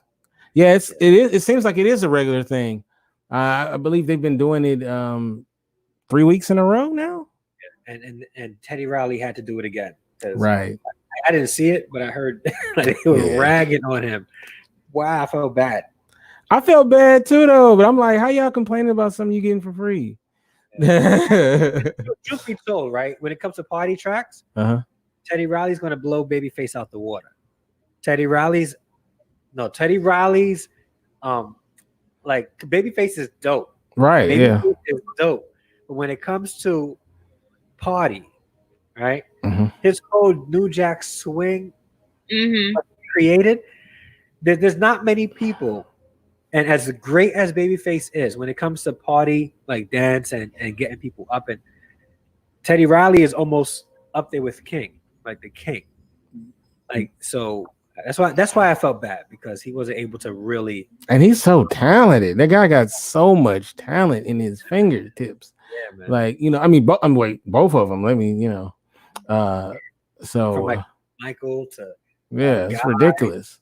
To what's that? All the hip hop stuff he's done too that people don't even know about. That he, he got songs that you like. He did that too. Like, it's bananas. Till this day, he's people like, yo, Teddy Riley had his hand in it. No, I mean, I think that he's dope. True Tachi, Dr. Tachi. So, and you like hardcore R&B, right, Shannon? What you say? You like hardcore R&B, Shannon? I love R&B. Now, there's a debate. There's debates about what's R&B, right? So in the 2000s, you started having neo soul, right? Yeah. And so Erykah Badu is not R&B. Would you say she's R&B? Come out in the 90s, late 90s. Was it late 90s, something like that? Would be under R&B. She just also has a neo soul vibe. She said hardcore R&B. So like Jill Scott, not R&B. If you go by what people say, Jill Scott is not R&B. Angie Stone, not R&B. Like, I'm asking the question. I'm gonna name some people. Are they R&B? Are they something else? There's definitely some rhythm and some blues, but just because you're not stuck in one genre. I don't think it's not all encompassing for artists.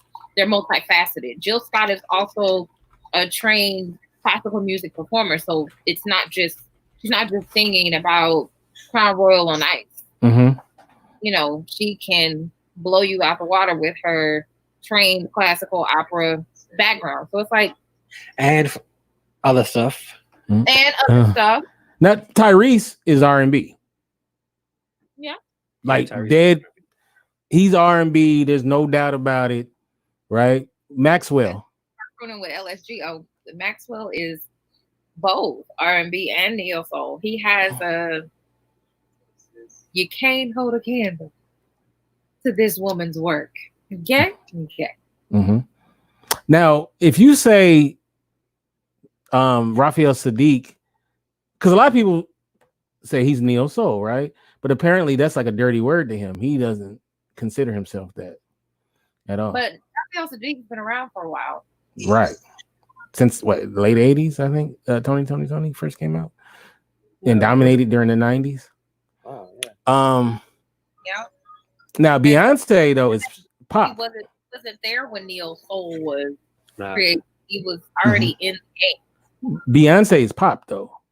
When you say she's not R&B and she's not neo soul. If you let the hive tell it, what would Beyonce is everything. I would say Destiny's Child was more R&B and she's pop. Well, that's only because they didn't cross over as well as she did solo. Mm-hmm. Yep. Like when you listen to her music, you don't think R&B though. I don't think it's R&B. No, there's some songs out there. Mm-hmm. Sometimes they're like love music, but I wouldn't classify her as an R&B artist. Like what's that one? Who Runs It? Girls, whatever that song is. Runs the World. Yeah, that's silly ass song. That's definitely not R&B song. That's like a pop song to me. Yeah. Who's pop? Pop. Okay. The question is who's pop? The pop artist. Alicia Keys. I would say she's a pop artist. Wouldn't you say? Oh. I don't see her as R&B though, or neo soul. What exactly is R&B to you then? I don't. It's like a feel. Like when I hear it, I go R&B.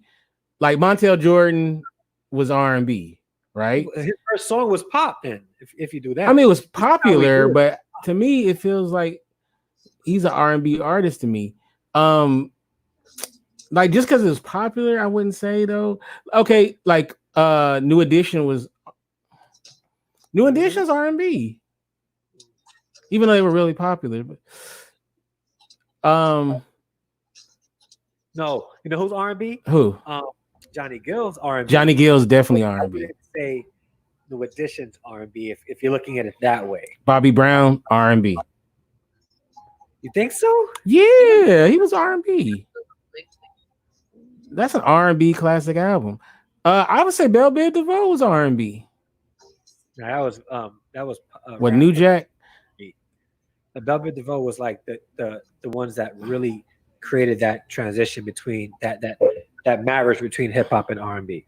Yeah. She says New Edition R&B. No way. I would say they was R&B. I don't know. I think they were more. Maybe. Like, all right. What about Boyz II Men? What would you say they were? R&B. Yeah, I would say R&B.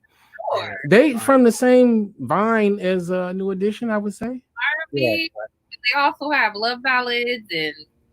They have some Casey and JoJo R&B, Jodeci R&B, Drew Hill, even though I'm not a big fan, R&B, 702 R&B. I love Ooh, 702. SWV R&B, no doubt. Yeah. They smell R&B. They got that R&B smell. Escape R&B, Changing Faces R&B. Total. Oh, it's, you know what? Total. I was surprised.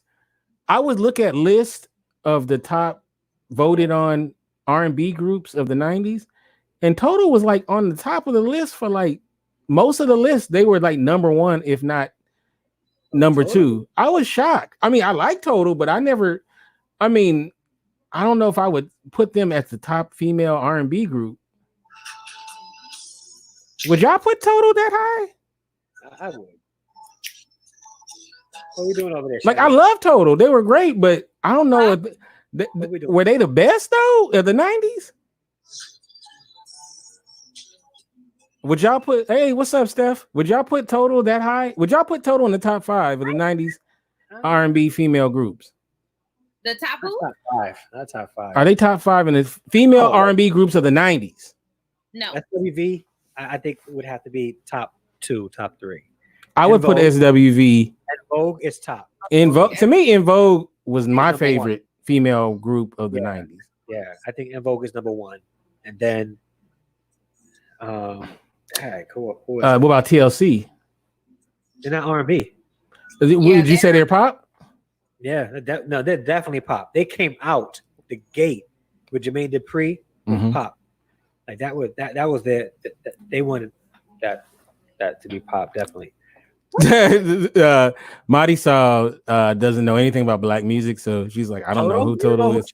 Total? She don't know no black music. She don't know. She probably just learned about Michael Jackson. She don't. If you talking about some Enrique Iglesias, she's like, oh yeah, I know him.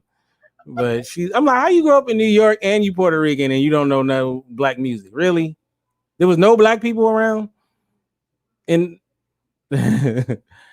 but I digress. Hold on. I'll play a song that she knows. Okay. How deep is your love?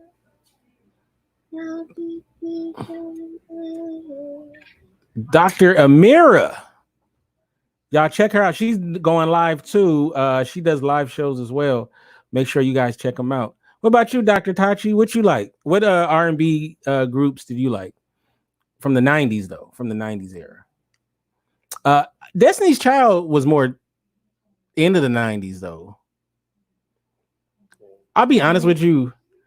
I didn't care. Sorry, Stephanie, but I didn't care much for Destiny's Child. You guys hear that? Yeah.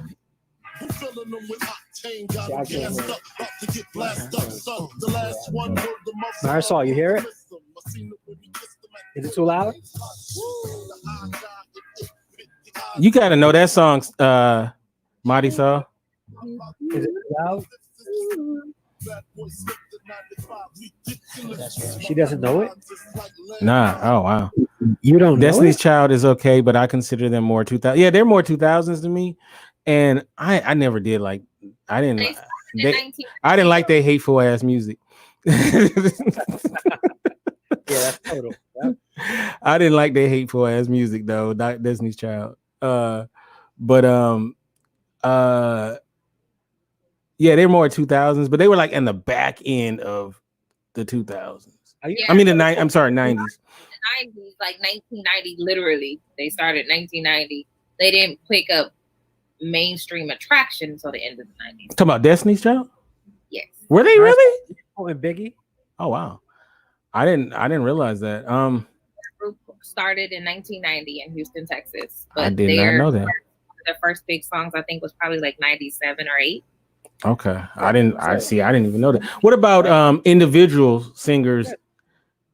What about individual singers? Well, female of the female variety. Who was your favorites in the 90s? Like Mariah Carey definitely was not R&B. Deborah Cox. Deborah Cox. My all-time favorite. Oh, Case, so, yeah.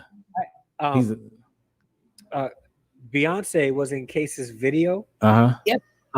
When she was like, she had to be about 16, 17. That's what I did.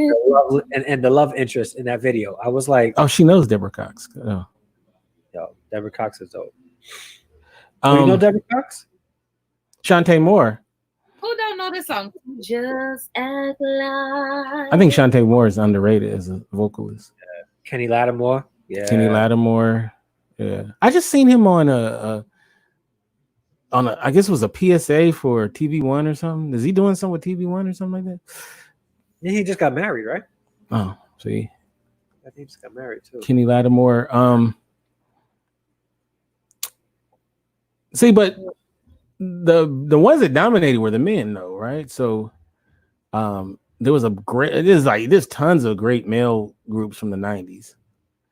Obviously Jodeci, Blackstreet, what's the other one? I just mentioned them. Cisco. Drew Hill, thank you. Drew Hill. Yeah.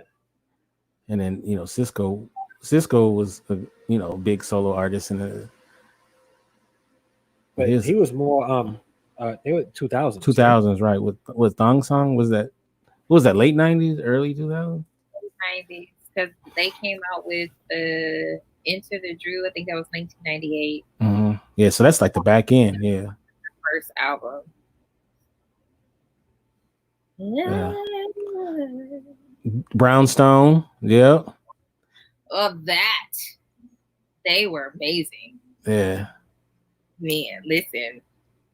Yeah, their first album was Drew World Order, which I wasn't a big fan of, but whatever. Yeah. I don't like them. They wasn't very what's the word I want to use? Milli Vanilli. Does Eminem count? No, he does not count. He's a rapper from the 2000s.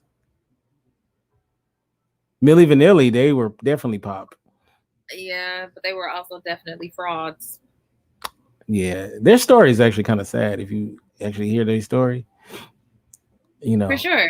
Yeah. But you think of all the hits that they had, only to find out that they weren't. My Light and Stan Come In Thursday. Oh, cool.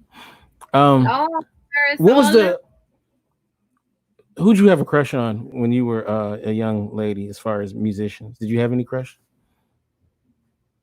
Not really. No, really? Oh, okay. Well, they were all amazing. Like, I liked everyone. She liked Mark Anthony. That was her crush. Oh, I was like, you must be talking about Marisol. Marisol. She still likes Mark Anthony. She actually had a crush on. She said earlier, she had a crush on. She said Ron Isley. Oh man, you like them old guys. She had a crush on. Oh my God, I just talked about him earlier. Ricky Martin. Yeah. I liked them all. Like, I was not a. Look, if you could croon, you could get it. Gerald Levert. Like, I love them all. I didn't have it wasn't like I need you to be my husband, take you home, show me you to my mama. Just, I loved crooners. I remember LSG. Yeah. I loved crooners. Like, anyone who could sing and hold a note. Keith Sweat. And nice cuddly teddy bear. Oh, really? Keith Sweat? You like Keith Sweat? He is a crier. Everybody says that. There's a difference. Don't get me wrong. He has some good songs out, but he was really a crier. Like, why is you whining right now? D'Angelo. What about D'Angelo? D'Angelo's cool. Mm-hmm. Cruising, Lady. Look, shit, damn motherfucker used to be my cut. What about damn. What about Usher? Yeah. You know, I mean, who doesn't like it's 7 o'clock on the dot, I'm in my drop top. I mean, it's Usher. You that song, yeah. I mean, they played the hell out of that. I swear, you would go into a bank and I swear they was playing it. You know, you'd be like, this is like, man, that song was everywhere, man. I was so like, I loved it at first, but then I was so tired of it. Like, he was a whiner. Oh my God, Keith Sweat. Like, oh man, that song, I'm good if I don't have to ever hear that song again, though. Even though it was a great song, but it was kind of well overplayed. That's like one of those most overplayed songs, I swear, was yeah. That. But it's good music, and I mean, he can still sing. So, yeah, that part I'm always gonna be here for. Yeah, I mean, who's the guy now though? Like Tevin Campbell? Yeah, I remember. Oh, Tevin Campbell. Yeah. Can we talk for a minute? Yeah, I saw you. Yeah, memories. He said I was into punk in the 90s. Donnell Jones. Yep. What about another crier was Tyrese? But that's a different crying. But it could actually carry some notes. Yeah. Different when you can sing. Yeah. With Brian McKnight, he was in the 90s, right? Yeah, he was 90s. He says she's not a singer in his book. He's definitely can sing. He's a decent singer, but yeah, he was a who whipped his wife's ass? Oh, Tyrese can definitely sing. Yeah, he can sing. He's just he's a interesting person. Brian McKnight, yeah. Definitely got some pipes. Like that's there's a difference between a singer and a singer, being a singer. Singing and being a singer. I would say I'm pretty tough. And I would say that he's pretty decent. I mean, but see though, here's the thing about Tyrese. For me, I don't really fuck with his music, really though. So yeah, but it doesn't. I've never. Yeah. I'm just saying I'm not a fan of his, but I would say he has talent. I would definitely say he has talent. Definitely has talent. But I couldn't even tell you one of his albums. So I can tell you some songs, but I can't tell you titles of albums. Right. Where there's artists where I could tell you the album and what song was on which album and all that. So Stephanie, what kind of what music you like? I know she's a music aficionado. What about you, Sandra? You over there in the UK? What you like? The Stones? I agree with that. I mean, he's not good music. But I mean, he can sing. Look, that's just these are the signs of love making. I don't know, but who does it now though? Like that you like that's popping right now. I can't. I'm so out of it. She loves hip hop. Me too, Steph. I was like in the 90s. I was mostly a hip hop guy. Now, ain't nobody popping like that. Daniel Caesar. I listen to a lot of indie R&B, so it's just The Weeknd. And y'all like The Weeknd? SZA, The Weeknd, the Internet, and Doja Cat. What is it? Ari Lennox. Yeah, I'm so stuck in the 90s. It's ridiculous. Yeah, the Internet is everything, Dr. Tashi. Their music is amazing. Megan Thee Stallion. I listen to Sabrina Claudio. That is my girl. Jimmy Aiko. That is my girl.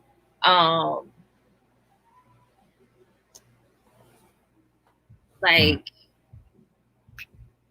I don't know. They're like, I turn on certain stations. But if I need to go back, I go to my same old stations.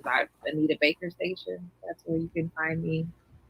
Yeah, I'm old school for real. Old school hip hop, old school R&B, all of that. My life, I prayed for someone like you. And I think that I finally found. Oh, I thought she was talking about me. Oh, she means the song. No. Hilarious. Yeah, but Mary in certain stages. There are certain Mary year periods where she was on point from start to finish. The 411 album was my favorite. One of my favorites. But it's like you got to be in the midst of some drama to make some hits. But yeah. And I think not this last one, but the one before this last album is another one of my favorites. I know, Maya. That's usually how it happens. Like, be drunk falling off stages.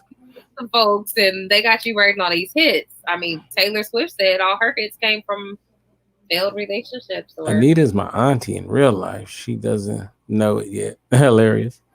Amen to that. Whoever said that, we share the same auntie. Shout out to I love Anita Baker. Yeah. A lot of people were born in 1958. Remember when I said that, Kente? I do feel though, as a guy though, like there's some music you can't bump though. What do you mean?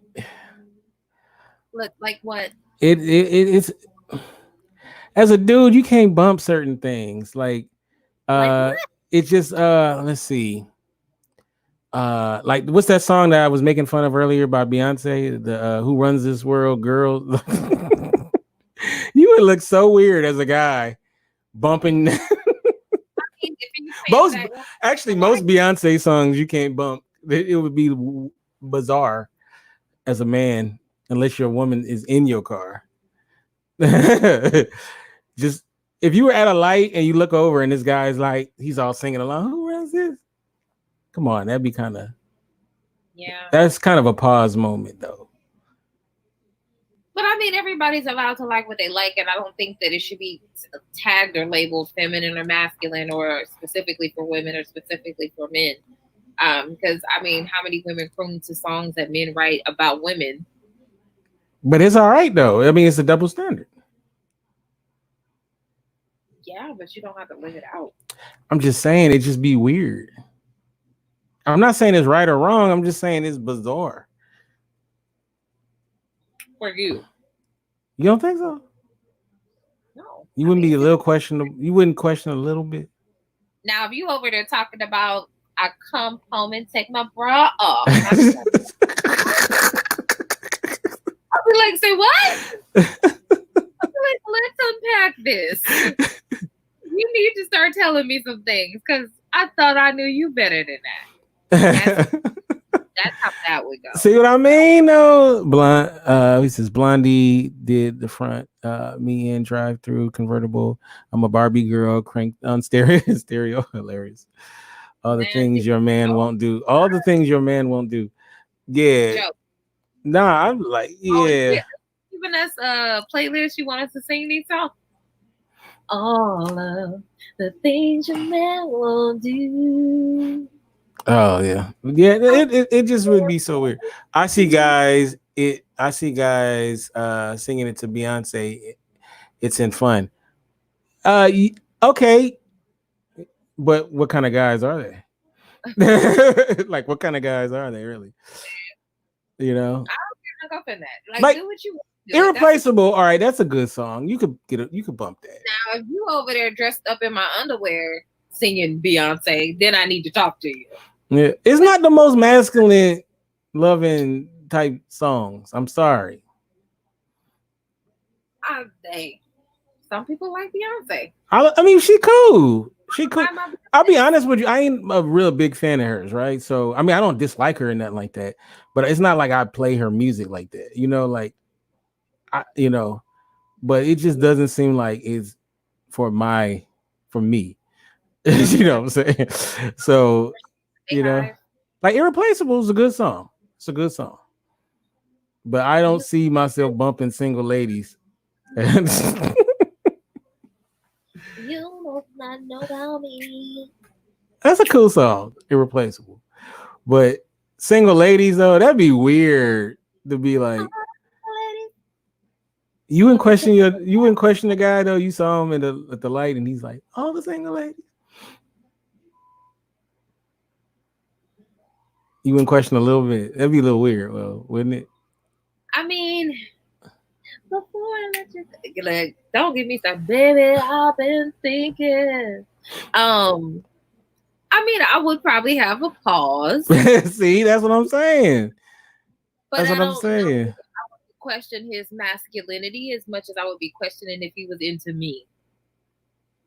Like, they may be one and the same at the end of the synopsis, the breaking down, and that's okay. But I'm not gonna knock you because of your music choices. No, I mean, it's a cool song. It's a cool song. Like, if all you want to listen to is, I don't even know somebody that what if a dude like Spice Girls? I don't even know what they sing. I mean, I know what they sing, but I could. What's that? Oh God! If you want to be my lover. Yeah, I was just about to say, tell me what you want. What you really want?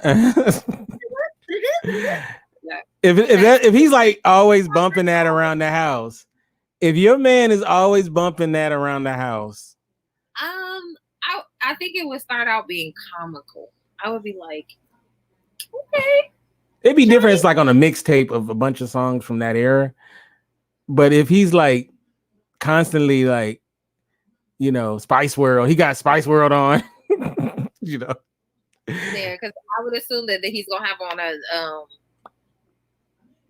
a crop top, right, and some tube socks, and playing on his air guitar, right. And it might just be a different culture of human, and I might not be down for that. But teach his own. Right. I understand. I understand. That's why I keep my Spice Girl love. You keep it down. Keep it on the low. Oh man. But you know what though? There are some great pop songs. Like, okay, so there are great songs by women that are about like in the thong, hilarious. There's great pop songs that are written by women that are about their love for a man. You know. Woman. Huh? But I feel like as a dude, you got to remix the lyrics. If you like the song and you singing along, you got to remix it. You can't. It's just it's bizarre. You talking about as a man, you playing. You could play In Vogue Don't Go. That's a great song. I'd play that. That's a great song. I'm about to request to be in Teddy Riley's video. Oh, yeah, we'll see what happens. Teddy Riley. The other Teddy. So if you get another dog, you got to be Teddy Riley. I'll be like, let me sing on this with you, homie. But you could play In Vogue Don't Go. But yeah, you got to remix it as a guy. Request to be in Teddy's live. All right. The other Teddy.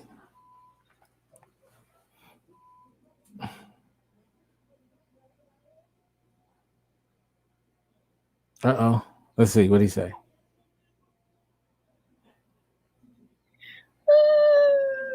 Let's see if this is going to work.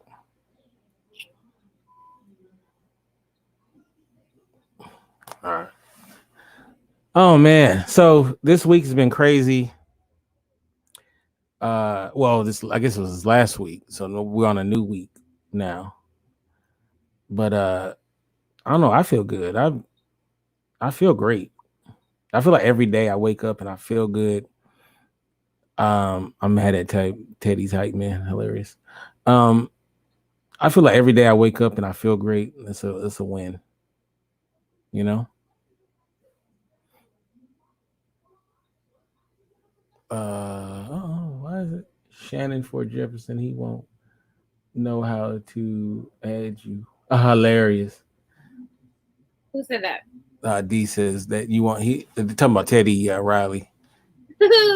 they be clowning poor Teddy Riley. All he's trying to do is provide a little something for us, and y'all just take him to the woodshed. Like let me in, so I can shout out. He about to get off. Yeah, he's like what 52? I think I read somewhere. He's like about 52, and Babyface is 61.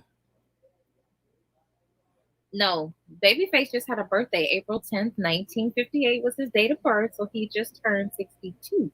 Okay, so now he's 62. Born in 58. Amazing. Shout out to Babyface. Rest in peace, Prince. Yeah. And Michael Jackson. Shout outs to Anita. And shout outs to my mom. 62. So soon he's going to be old face. Hey, Babyface still got it, okay? Watch out now. Hey, I'm not dissing him. I think he's awesome. He's a great talent. He's a great talent. Him and L.A. Reid, boy, they did big things together. Yeah, L.A. Reid. Mm-hmm. For sure. Now, where's Lil Man at? Is he awake?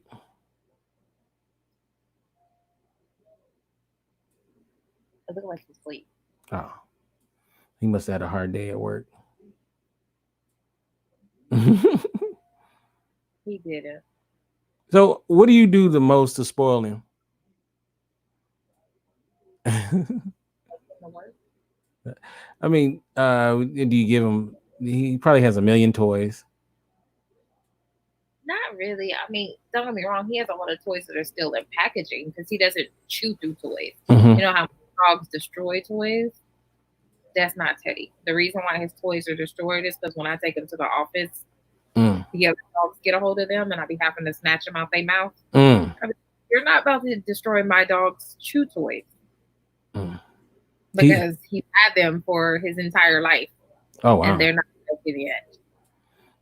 So basically, I'm pretty sure he has top-notch food that you give him, treats. You know, he just started getting into treats. For a long time, he would sniff them and look at them and like paw them. They didn't make much sense to him because they were so big. Mm-hmm.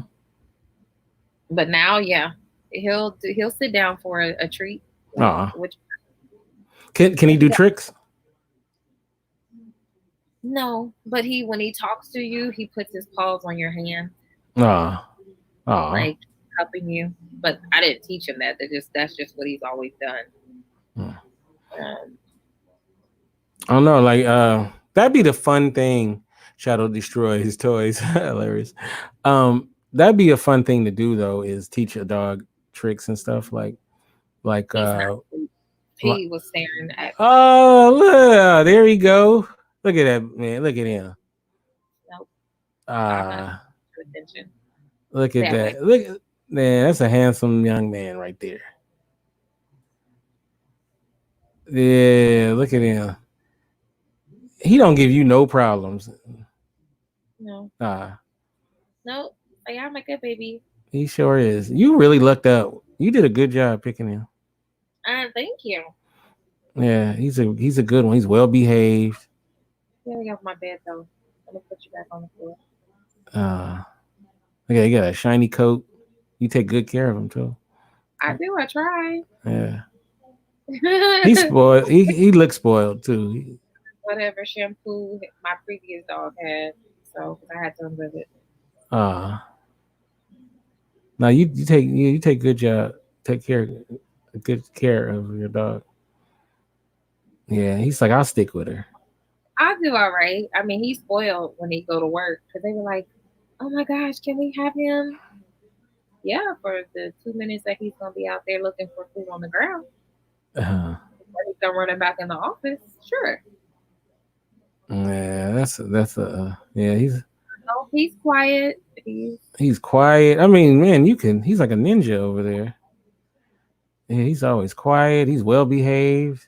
He's probably good with kids. He is. Yeah. He is. He's good with everybody. Yeah. He doesn't go to the house. He's like, keep going. Keep singing my praises. Like, yeah, tell me all about it. And he won't fill up your shoe when he poops in it. Hilarious. He won't. Now, don't get me wrong. The first, what was it? 2 months? Like the first week, I put his bed on my bed because he had just traveled from Missouri, and he was getting used to me. And so after that first week, I put his bed back on the floor. And was like, this is where you're going to be sleeping unless you want to go sleep in the kennel. I'll leave the kennel open. At night, while I was sleeping, he would go under my bed and poop.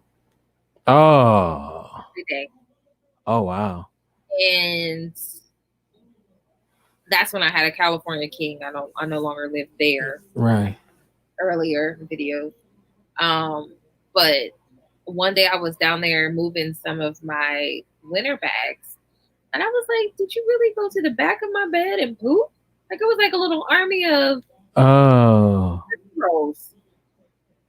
Oh, he's like, yeah, I did that. Big problems. Needless to say, we fixed that out. Bought some of that apple spray that they sell at Chewy.com. Sprayed my whole entire floor. It was a wrap. Oh, no wow. more of that. Oh, is that how you get him to stop? Yeah. Oh, wow. Because now he just runs to the door if he's got to go, or he'll whine. Aw. So. Yeah, and I know your family loves him too, right? Yeah, it's hard not to like. It's hard not to like Teddy. I was asking, where's Teddy? What's Teddy doing? Yeah, and how old is he? He's still young as hell. 1.5 years. Huh? 1.5 years. Yeah, he's a baby. Yeah, or a little over a year and a half, rather, because he'll be 2 in August. Yeah. Look at him. He's looking at us. Look at it. Hey, what's up, Teddy? Yeah, he's a nice looking dog. Yeah, he is. He's a handsome dog. Man. He's a handsome dog. Ladies love you, huh, Teddy? He could be a dog model. I need a haircut. Y'all have to forgive me. Yeah. Is he gonna take care of does he protect you? No, he be too busy running off trying to get his body pet. Getting stroked and stuff. He don't be thinking about me. Can you not sniff my shirt, please? He's trying to make sure you smell right. That I am. Yeah. That yeah. Okay, then here. Yeah, it makes me wanna get a dog. Like I told you, come get him. I would have so much fun with Teddy. Him back, but you come get him. I would have a lot of fun with Teddy. Me and Teddy would go everywhere together.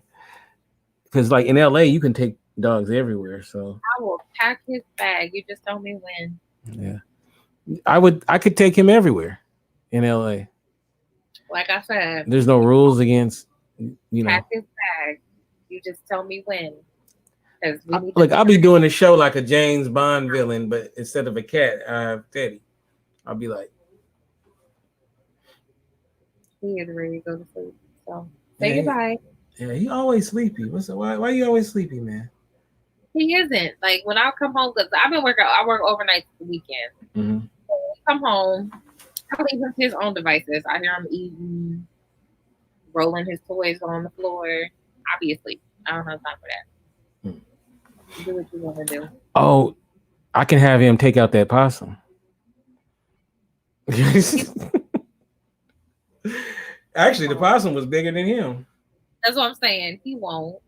Like he's not Smarties, my other dog. Mm-hmm. He would bark and fuss and cuss. Like he would try to chase the one of those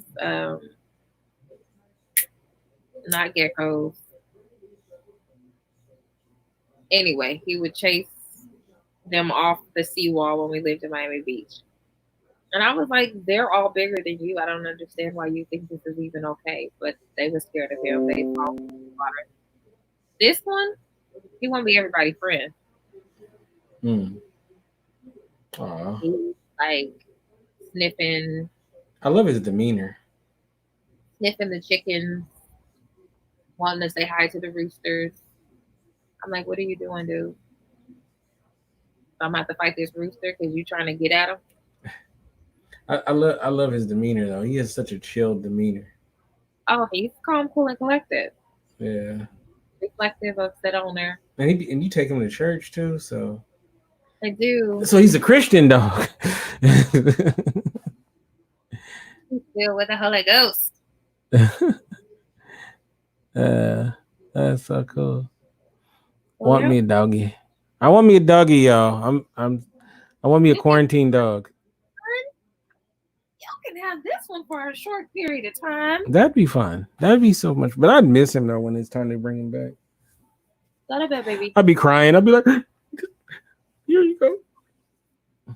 Don't tell nobody. Don't tell nobody I cried. Hey. What do you think about people who take their animals on dates? No, I'm not doing that. That's so bizarre. Like they do that out here. But I didn't have no choice because my boss was like, please don't leave your dog at home today. Because Smarties used to bark literally from the time I walked out of the door until I came home. And she was like, yeah, don't leave him home today. Take it with you. Wouldn't that be weird if like a guy's like, yeah, I'm gonna take you out to this restaurant, this great restaurant, and then he shows up to pick you and his like pit bulls in the back. And he's like, oh, he's coming with us.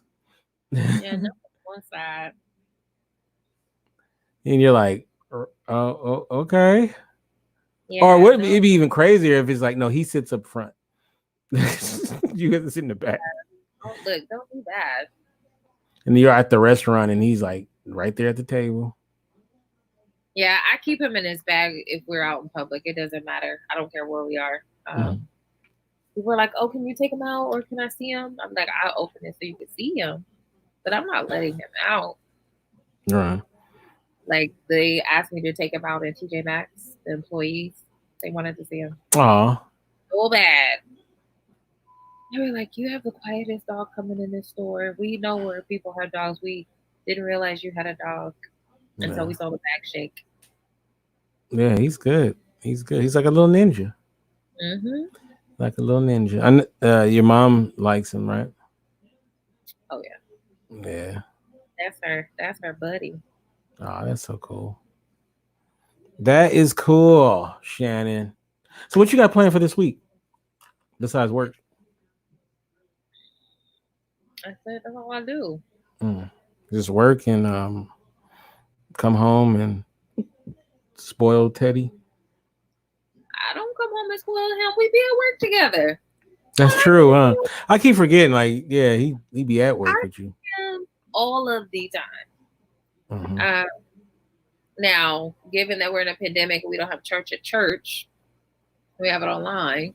Right. I still go to church because I'm the lead for counting, so I do counting every Sunday of tithe and offering. I leave him at home during that time because it's only like 30 minutes. But yeah, no, we are literally together all of the time.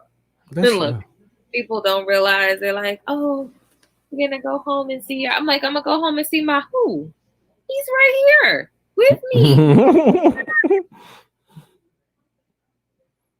He probably, I know he likes that though, because he likes being around you. So he don't have time to miss you. He's been quarantined with you for a long time, for a year and a half. Yes, he has been quarantined with me. Yeah. For a time. So he's had prolonged exposure since December of 2018. Yeah, I remember when you got him. Yeah. I remember when you got him. I was like, okay, pretty cool. Yeah. Now I'm definitely gonna get a dog, but I'm gonna wait till I move though. When I move, was getting him my next place, wherever I move next, getting him a playmate. But it'd be just my luck. I get a yapper, and then I'll be mad. Hey, I don't know if you can hit the lottery twice. Well, it'd be 3 times because Smarties was twice. Oh yeah, right, Smarty. Yeah. So I think I hit it twice. 3 times, but I would have to choose very wisely. Like I've lucked out with the boys that I've had. I'm thinking about ordering a pizza. That sounds good. I made some vegan chili a couple of nights ago. I saw it. That looked good. It was amazing. I know you can cook like that. I still have some in the fridge. Of course. Do I look like I miss meals? I mean, you go out a lot, so I didn't know you can cook. I don't go out a lot. It seems like it.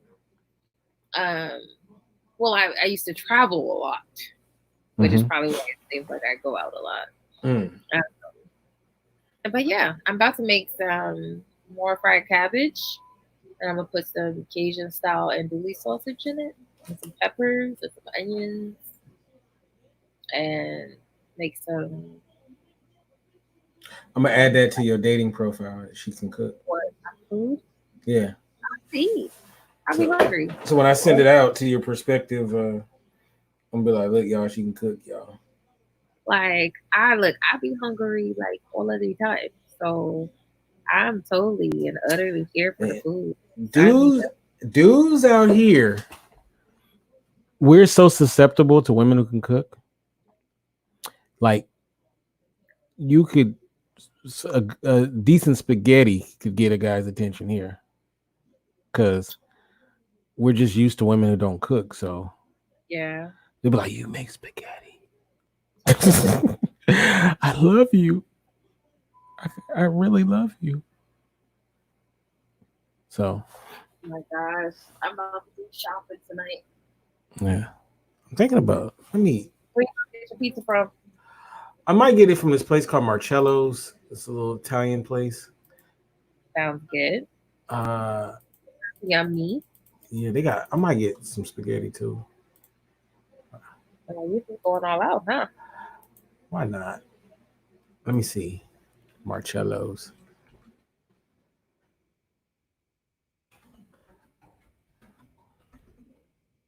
I don't have their number in this phone. I'm gonna have to look it up. Marcello's. It used to be right down the street. They moved. Where are they at now? Wait a minute. I don't think this is the real Marcello's. Because I don't see. In the Architect District? No, I mean, no, it should be Robertson. Yeah, I think this is in Beverly Hills. The pizza delivery? Yeah.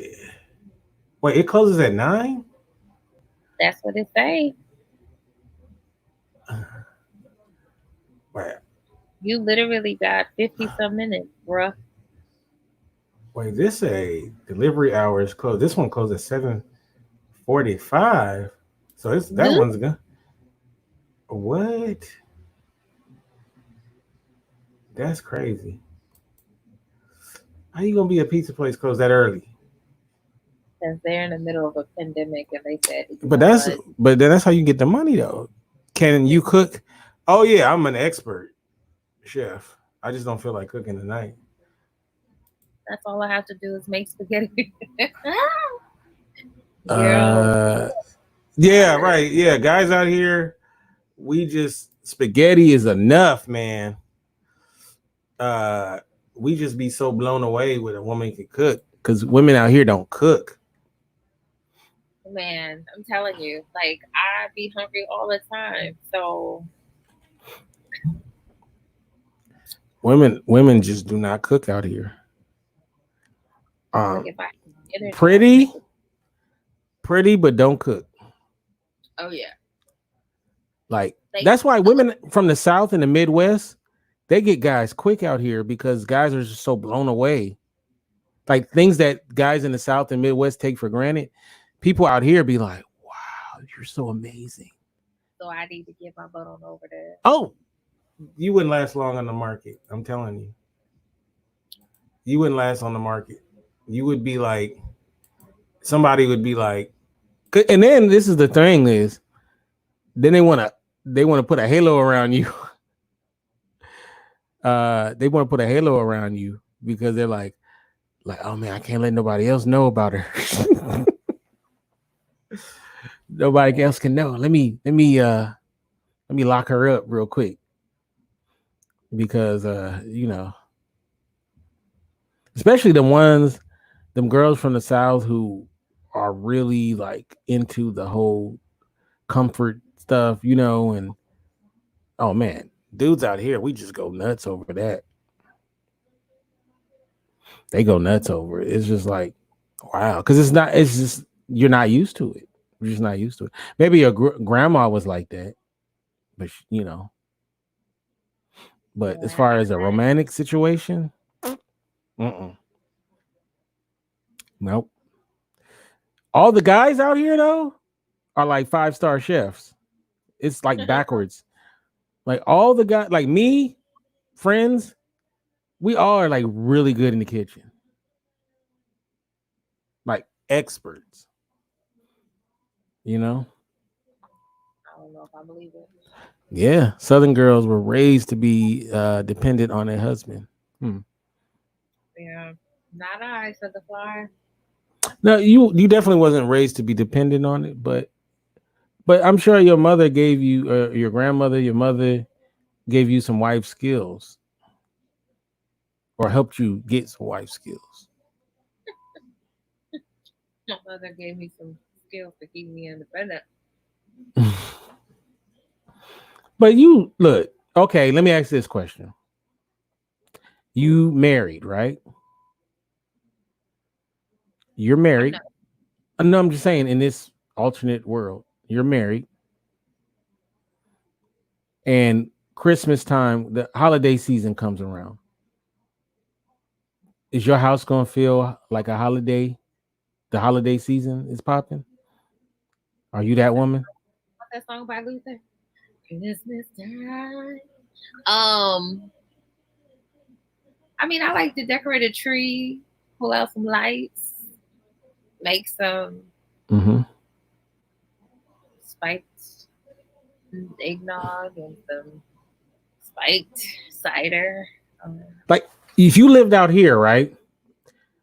The holiday season, weather-wise, is just like damn near just like any time of the year, right? So you won't have the natural, like, oh, it's snowing now, so it's Christmas time.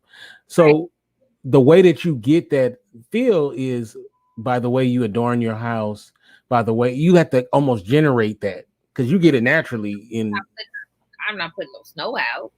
Well, not snow, but I mean like in climates like these. Like, I mean, same thing here. People get snow machines. They want to create or recreate that idea of a white Christmas. I want my Christmas to be 86 degrees. Yeah, that you get that in Florida and out here as well. But you get what I'm saying though, is like you know, the house changes with the seasons because your woman is she's conscious of it and she wants to make feel like a home. Like, did you turn a house into a home? Yeah. Is that something that you want to do? I'm not necessarily going to decorate for every holiday or season though. Like, I'm not that type. I'm not a Pinterest queen. You know, those people who will keep their Christmas tree up and change it for every holiday. You know, put Easter eggs on it or leprechauns for. No, I'm not one of those people. You know, it's very, very sexy to us guys out here. Is like women could like knit and sew and all of that kind of stuff. You don't. No women out here do that. I mean, you got a hole in your sock, I'll stitch it for you. But if you want me to make you an outfit for the Grammys, sorry, bro, I can go get you one though. Crochet. You come home and like, what you doing? Oh, I'm crocheting. It's like, oh wow, what? That's not my thing. Women out here don't crochet. See, Maya, you from California. You're not from Los Angeles. What you think about Diddy and his little crazy comment? About what was it again? Yeah. About Lizzo? No, about Kylie Jenner, how she inspires black women? Yeah. He's a fool.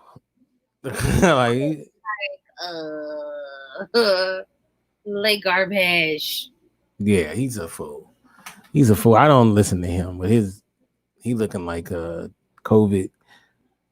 He's looking a mess. And he sounds like a mess. Yeah. But she said my granny taught us how to crochet a scarf. See?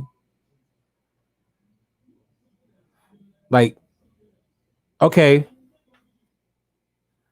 Here's a scenario. Your man got to go to work or he has a big meeting and he forgot to iron his suit. I'll iron it. So he puts it out because when he gets out of the shower, he plans on ironing it. And you're not going anywhere. So you would just come in and just iron it for him? Yeah. Or steam it. All right. I mean, remember, it would be ironed by the time he gets out of the shower. Oh, see? Exactly. Like, I used to be a nanny. The little things. Hell yeah, we love that stuff. Guys, we love that stuff. I don't know what they talking about. Like, that stuff is awesome. You know? You wouldn't be a McDonald's mother either. Ew, heck no. I don't eat McDonald's as a single person. No, what I mean, I don't mean necessarily McDonald's specifically, but I mean the idea of, whatever the place. Something at the fast food place. Yeah, like all the time. Like every day their kids are eating McDonald's. No. It's But like, we might have a Saturday date at Chick-fil-A. You know that's my spot. I like their nuggets, yeah. They're pretty dope. Like, I just need them little minis. Let it hang in the bathroom. He said let it hang in the bathroom, and while you shower, let the steam do the work on the suit. Oh shoot. Nah, that's not cool. Olaf. That's yeah, I think so. Going back to our show, I do think there's gonna be a lot of divorced people when this is said and done. Oh, let me ask you this question. Your man is sick. Are you the kind of woman that will nurse him through? Because I'm a big baby when I get sick. I admit that. I'm be like, drink this. I'm gonna be making him some fresh broth soup. Like, here, take this. Checking his temperature. I'll be like, yo, because men are big babies. I am. I admit it. Ain't nobody get time for you to be ringing your little imaginary bell. So I need you to come get this medicine. Before I choke you with a tete, because ain't nobody trying to hear all that whining. It happens, sometimes I don't know. I like that though. Are you taking the temperatures? Yeah, of course. All right, making a hot toddy. Oh, for the both of us. For the both of us. Let me get one of them. I ain't even a sick one, but let me get one of them. Or you're not the kind that'll be like when he's sick, you're like, hey, you sleep in the guest room.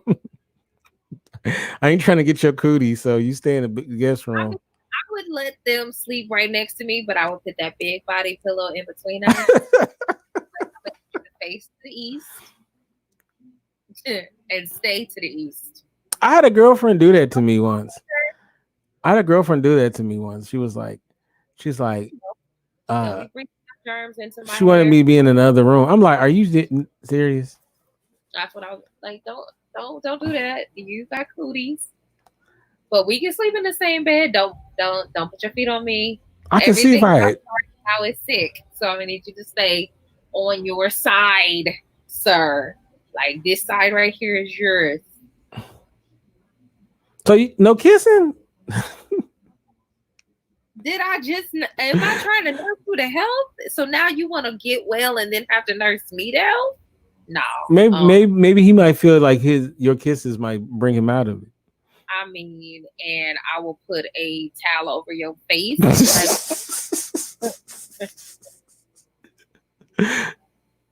Because what we not going to do. I don't think I don't think a cold is sexually transmitted. You can't get it sexually. I mean, no, you can't. You can have sex during COVID-19 because you can't transmit that either. Right. But that's not the point. I'm not just want to have sex with you. We're gonna be getting in the groove, and he coughing, and you coughing, or I want to kiss you on the mouth, and I'm like, "Oh, your nose is running, bruh." Oh, it's cold, man. Stay over there. No runny nose sex. That sucks. I'm not gonna be able to do it. Mm-mm. That's love, though. When she's like, "I don't care, I still want you." I mean, you can get it. Shout out to the women that will make love to you when you're sick. Yep. And then y'all both be on the struggle bus for the next 2 weeks. Now he's trying to get you. She said, "I just ride on top." Hilarious. Like it's like, and then he start coughing, and you can't recover fast enough, so you getting it in your face. No transmission necessary. See, shout out to the women that. Who said that? Maya in the chat. She said, She's like, I don't care. Oh, look, shout out. That's my man. I don't care what he got right now. Shout outs to all you women. That's love. That's how you know a girl. Oh, you want to hear a story? I don't know if I told this before. You did, but I'll listen anyway. So this guy I know, his name is D.L. Watson. I'm said his name with my N95 mask on. See, the fact that you even got to put on a mask is a reason enough. So this guy I know named D.L. Watson, we used to actually do the spotlight together. Okay. And I said his name. He told me this story. He has he had a long-term girlfriend. He's married to her now. And real sweet girl. And I asked him, I said, are y'all in love? They weren't married at this point. And he said, yeah, I'm in love with her. And I said, well, okay, when did you know she was the one? And he said, this is actually a nasty story. And I said, okay, well, just tell me the story. So he said he was sick with some kind of stomach bug or something, where he was like on the toilet like all day long. Like he would be sitting there and all of a sudden he had to run and use the toilet, right? So, and he said this was early on in their relationship. So he said one time he sat a little too long and he was in the living room and he had to go down the hallway to get to the bathroom. And it was like kind of a trip. So he said this time he waited a little too long and he got up and he was trying to hold his from going, but he couldn't help it. And he boo-booed from the couch on carpet all the way down the hall to the bathroom. And he closes the door, right? He said he was embarrassed, right? And he was early in his relationship. So he was actually scared to come out because his woman was there, right? And he's thinking, oh my God, I just shit all over, right? And he said when he came out of the bathroom, she was there to hold him down. No, she was on the ground. This is his place. She had she found his bucket and she was cleaning out the boo-boo out of the carpet on her hands and knees. And he said that's when he knew she was the one for him. He was gonna wipe her. Yeah, he said when he realized that she was willing to clean up his boo-boo out of carpet, not boo-boo. How old are we? Not hardwood floors or something, or she was on her hands and knees and she had scrubbed it out, most of it out. He said, "Oh, she loves me." He said literally, I am not kidding. This is not a joke. That's when I knew she was the one. And I thought about that. That's love. That is love. Yeah. I think that would work for me too, though. I think I would. I think that's when I would know too. Like, come on now, because not every girl is just gonna clean your boo boo up.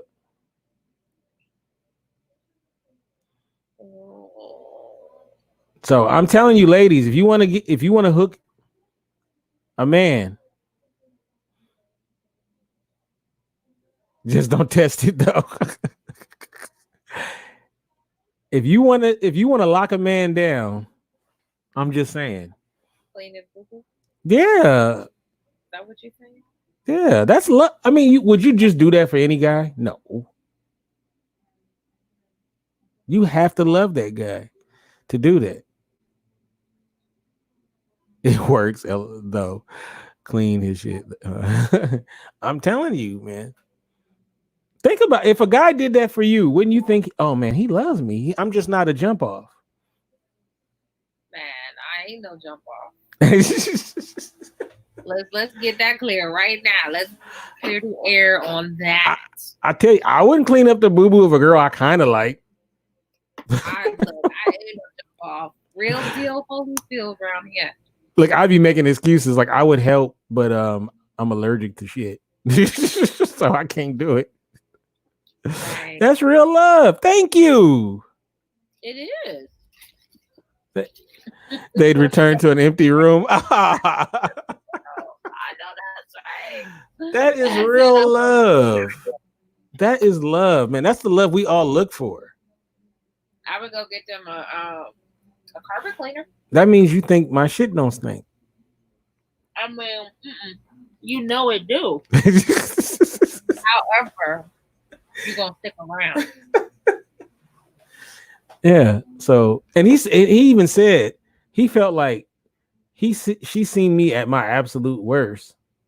Oh yeah. So that means like there's nothing worse than seeing your man running through the house trying to hold his butt together so he won't boo boo all over the place. The visual. I am so done. It's like me choke. Yeah. It's like, what else? I mean, what else could be worse? You know, then I guess you getting your ass whooped, I guess, but that's different. That means she loves you. That's the kind of love I want. Me too, bro. I want some boo boo love. She knew she knew he could get shitty sometimes. I don't want no boo boo love. That actually, you know what's funny? When he was telling me the story, at first I was like, ugh. And then he got to the end and I went, oh, at the end. I was like, that is sweet. That's like one of the sweetest stories. Don't you think that's one of the sweetest stories you ever heard? I wouldn't necessarily say I think it's the sweetest. I think that it definitely tests your ability to care for someone. Mm-hmm. Like you love Teddy. You clean up his boo boo. That's how Teddy knew you was the right one. And picking it up to throw it in the trash. Like there's a difference between it staining your carpet being outside in the grass. Because if Teddy stained my carpet, kick down the stairs. Okay? Let's just go ahead and call SPCA on Mama Shannon. So what we're not gonna do is compare those two things. Olaf said she is a keeper if she did that. Mm-hmm. That would win me. I'm telling you, that would win me over. That would 100% win me over. I go to K Jewelers right after that. Begins with K. That's right. I go to K Jewelers, get that ring. I hope it never happens though. I hope I never, or maybe that's what you should do is the boo boo test. Like if you want to know if that woman is really down for you, this is what take a laxative and say you're sick. I'm in y'all whole life. I'm like, what you mean? The guy comes with a new colleague and be like, who are you? Hilarious. Like, what if you found out years later? He's like, that was all a test to see if he was really down. He really just did it just to see. Yeah, I don't need you to test my loyalty like that. Exactly, Olaf. I don't need you to test me like that. Am I gonna show up for you? Am I gonna be down for you? Absolutely. No poop of any kind has to come between us for you to know that. Mm. Yeah, that is a good tester, though. Man, you got to marry that girl. I'm gonna just be quiet. You got to marry her. You got to marry her, because I'm telling you, these girls out here, especially these girls in LA, they ain't cleaning up no shit. They're not cleaning up. You spill some soup on the. Can't they that somebody hand behind you is a little disconcerting. Hilarious. That is funny. Oh, his skeleton. Skeleton, yeah. That is funny. Yeah. If she don't clean, then I don't. Then I gotta just say nope, not testing. Hilarious. Yeah. Now, Shannon, no, but I see you as. I do see you as that woman, though. What kind of woman is this, Kente? I see you as a home into a house. I mean, a house into a home. I think so. I think that's you. This is too tight. I think so.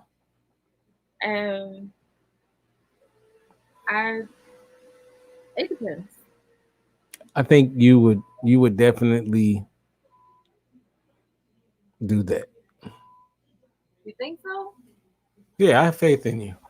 I'm gonna put that in your packet. That's kind of you to have faith in me. Have a little faith. So how's Tracy doing? She just had her birthday. What are your little fancy sounds? Yeah, Tracy. How's she doing? She's doing pretty good. I talked to her last week. Were you pleased? I like Tracy. She's a good people's. That's my boo. Yeah, she's good people. Right. Yeah, she's good people. Real good people. Nothing to say bad about her ever. So I would like to say yes. I do have good friends. You do. Your friends are pretty cool. All of them. All of them. Yeah, you know, my favorite one of them is Audrey. I do like Audrey. Audrey's cool, but no, actually, I would say Tiffany. Oh, so then you changed because your favorite was Audrey. Yeah, Tiffany cracks me up. She is a funny woman. Oh, she's hilarious. She is so funny. She is. All right, Olaf. She's hilarious. She is hilarious. And her accent be cracking. Her accent makes it even funnier. And everything she type on Facebook, you can read in her voice. I read definitely in her voice. Like definitely in her voice. That she is with a all hoot. of her made up words with it.